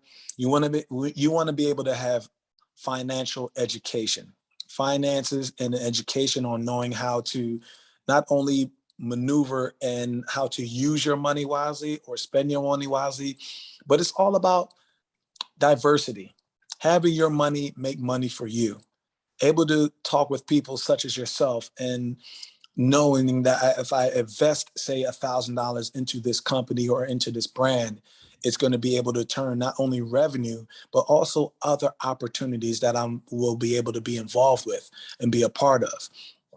But in order to understand certain things like that, there's education, there's knowledge, and then there's certain things that you need to know about the finance industry. And I believe that it's like school. It's like learning ABCs and 1, 2, 3s. You need to be able to understand the basics of it first and to be able to use that as a leverage to be able to understand more about it. And then when you understand more about it, you're able to, you know, act and move accordingly, be able to use your money wisely, make sound and good investments, and then be able to have those investments turn into better and better opportunity for not only for yourself, but also for other people as well. So it's extremely important that we have financial literacy, but also the finance department where you need to have that education and that motivation to be able to do what you need to do, and then understand the business, because it's important that we understand and have the education within this business so that we can be very, very, very purposeful people, but also prosperous people that are able to use their money and be able to invest it into wisely. And I love the terminology, we're able to like make money and then have money make money for you while you sleep. And that's, I believe that's part of the, part of the American way, part of the American dream, to be able to not only start a business, a corporation, but also to turn it into revenue, and then have that money and that revenue turn into amazing opportunities for yourself and for your family. So it is extremely important that everyone should get financial literacy and education. Thanks, Frank. Appreciate that. Frank, next question. How important is having a purpose in business, and what is your purpose? It's very important to have purpose in business, because your purpose in business lets your consumers and lets the public know that you only have a business, but your business is to serve other different avenues and other different areas, and that are going to be impactful, not just only for your business, but you want to be impactful to wherever you are, as far as the location of your community or location of where your business is. You want to be able to service that community or that neighborhood, not just to make money in it and take the money, give it to the bank, and then run away. You want to be able to be a part of your community, start a business there, but also make money, but turn some of those revenue into the community, into the business, into situations for, low income privileged people, or opportunities where you're able to, do, say, for example, coat drives in the community, or be able to have, a basketball tournament. We're able to raise money to be able to, build a park for the community. So it's just extremely important to be able to know that when you have business, it's important to not only, you're not just there to make money, but you're there to also impact the community and the neighborhood. Thanks, Frank. Frank, if you could say it in one sentence, starting with my purpose is, what would you say your purpose is? So my purpose is? My purpose is to inspire and motivate. My purpose is to also continue to allow people the opportunity to share with you what you have to share with them. Because purposeful life, you have to be able to take a seat and be able to have someone pour into you as well, and share their story with you as well. But when you have purpose, you understand that your purpose is all about pouring in, and then also have people pour into you. And when you inspire and you motivate to motivate others, you are definitely going to reach that goal in many, many blessed and fulfilled ways. Thank you, Frank. Brilliant response. Frank, what would you like to accomplish in the next 10 years or so, and why? Maybe 20 seconds. What I would like to accomplish in the next 10 years. I have a mindset to continue to be a great human being. I've done so many amazing things in music, and there's other things that I'm ventured off into, as far as business and in the crypto world and investments as well. But I believe in the next 10 years, man, I'm going to be even a better human being, an even better husband. And that's really, really it for me, because if I take care of me, if I make sure I'm a better person in the next 10 years, or every day or every year of my life, I know other avenues in my life, as far as business and relationships, they will become better, because I'm taking care of me first. I'm making sure I'm held accountable. I'm making sure that I'm better. So in 10 years, I'm a even better, more improved Frank Knuckles, not just the human being, but also the husband and the philanthropist and the person that is purpose-filled throughout his life. So in 10 years, I want to continue to just strive and become better, continue to be afraid or not be afraid, because that works hand in hand too. There's moments where you have to be afraid of certain things, so you need to step away from it and turn around and go the other way. And then there's moments that you got to meet and look fear head on and go ahead and conquer that goal and go ahead and beat that fear. So I'm all about it all. I'm all about accountability, but I'm all about acceptance, good, bad, or indifferent, because all of those avenues is what comes into why your life is the way it is, and you're able to excel and achieve life in the way that you are able to live it. Thank you, Frank. So maybe movies or as well that you think you might add to that list? Potential Uh, movies. I mean, you never know. You never know. I'm a couple under my belt. Who never knows? There might be, there might be a role that may come in that really may fit my, my persona and everything that is. So the thing about me, I'm ready. I'm ready for whatever life throws my way. I've been through so much already in my 43 years, and I believe I have so much more to go. So for me, just stay prepared, stay ready, stay in your purposeful life. So when it comes, I'm ready, and I'm ready to go, and I'm ready to meet the opportunity. Beautiful. Thanks, Frank. Last question. What would you like to be your legacy to this world? So when you're done, if you can come back to this planet and stare at your tombstone, what do you want it to say so everybody can read it? I wanted to read, "This person lived a life full of purpose, and because of his purpose, he impacted and changed many more lives." Period. Mm. Beautiful. Thank you, Frank. Frank, I just want to conclude. Oh, my ears popped. I just want to conclude and say thank you so much. It was an honor having you here. I appreciate you again being here. We basically spent a half a day together at minimum already. So through the technical challenges and stuff, but it was an honor just hanging out with you, man. So I don't really care about all that. It was a pleasure just like chatting with you today offline as well. And so Frank, I want to leave the floor for you before we conclude finally to talk about anything you want, particularly your social media, your website, where they can find you at. Anything you'd like to talk about, Frank, the floor is yours. Well, you can find and reach out to me at Frank Knuckles Music on Instagram. I'm also on Clubhouse, Frank Knuckles, all one word. Twitter, same thing, Frank Knuckles, all one word. And that's for anybody that wants to reach out to me through social media. I'm a very easy guy to reach out to. I'm a very easygoing guy. I'm a very amazing guy because I definitely like to toot my horn because I know how great I am. So with that being said, I know that I need to pour into other people and make sure that they realize that they're great too. Mm. So, people, I'm open. Everybody that's met me, they know I'm such an amazing person to meet and such an easygoing person to talk to. I've studied the art of listening because listening is such a great art. You won't have to ask many questions if you just take the moment just to listen and take the moment to listen, and all life will give you all the answers you need. So I'm just grateful to be who I am. I'm excited for the person that I'm about to be and continue to be throughout this life. And I just want to continue to just, remind everyone, continue to be great, but always have the confidence in yourself to believe and be whatever you want to be in life. You were created for a reason. You were created for a purpose. Walk in that purpose and walk in it confidently. This is Frank Knuckles. Thank you for having me. Thank you, Frank. Appreciate you, man. And thanks again. And folks, this is Dr. Anthony Criniti IV. You've been watching Dr. Finance Live podcast.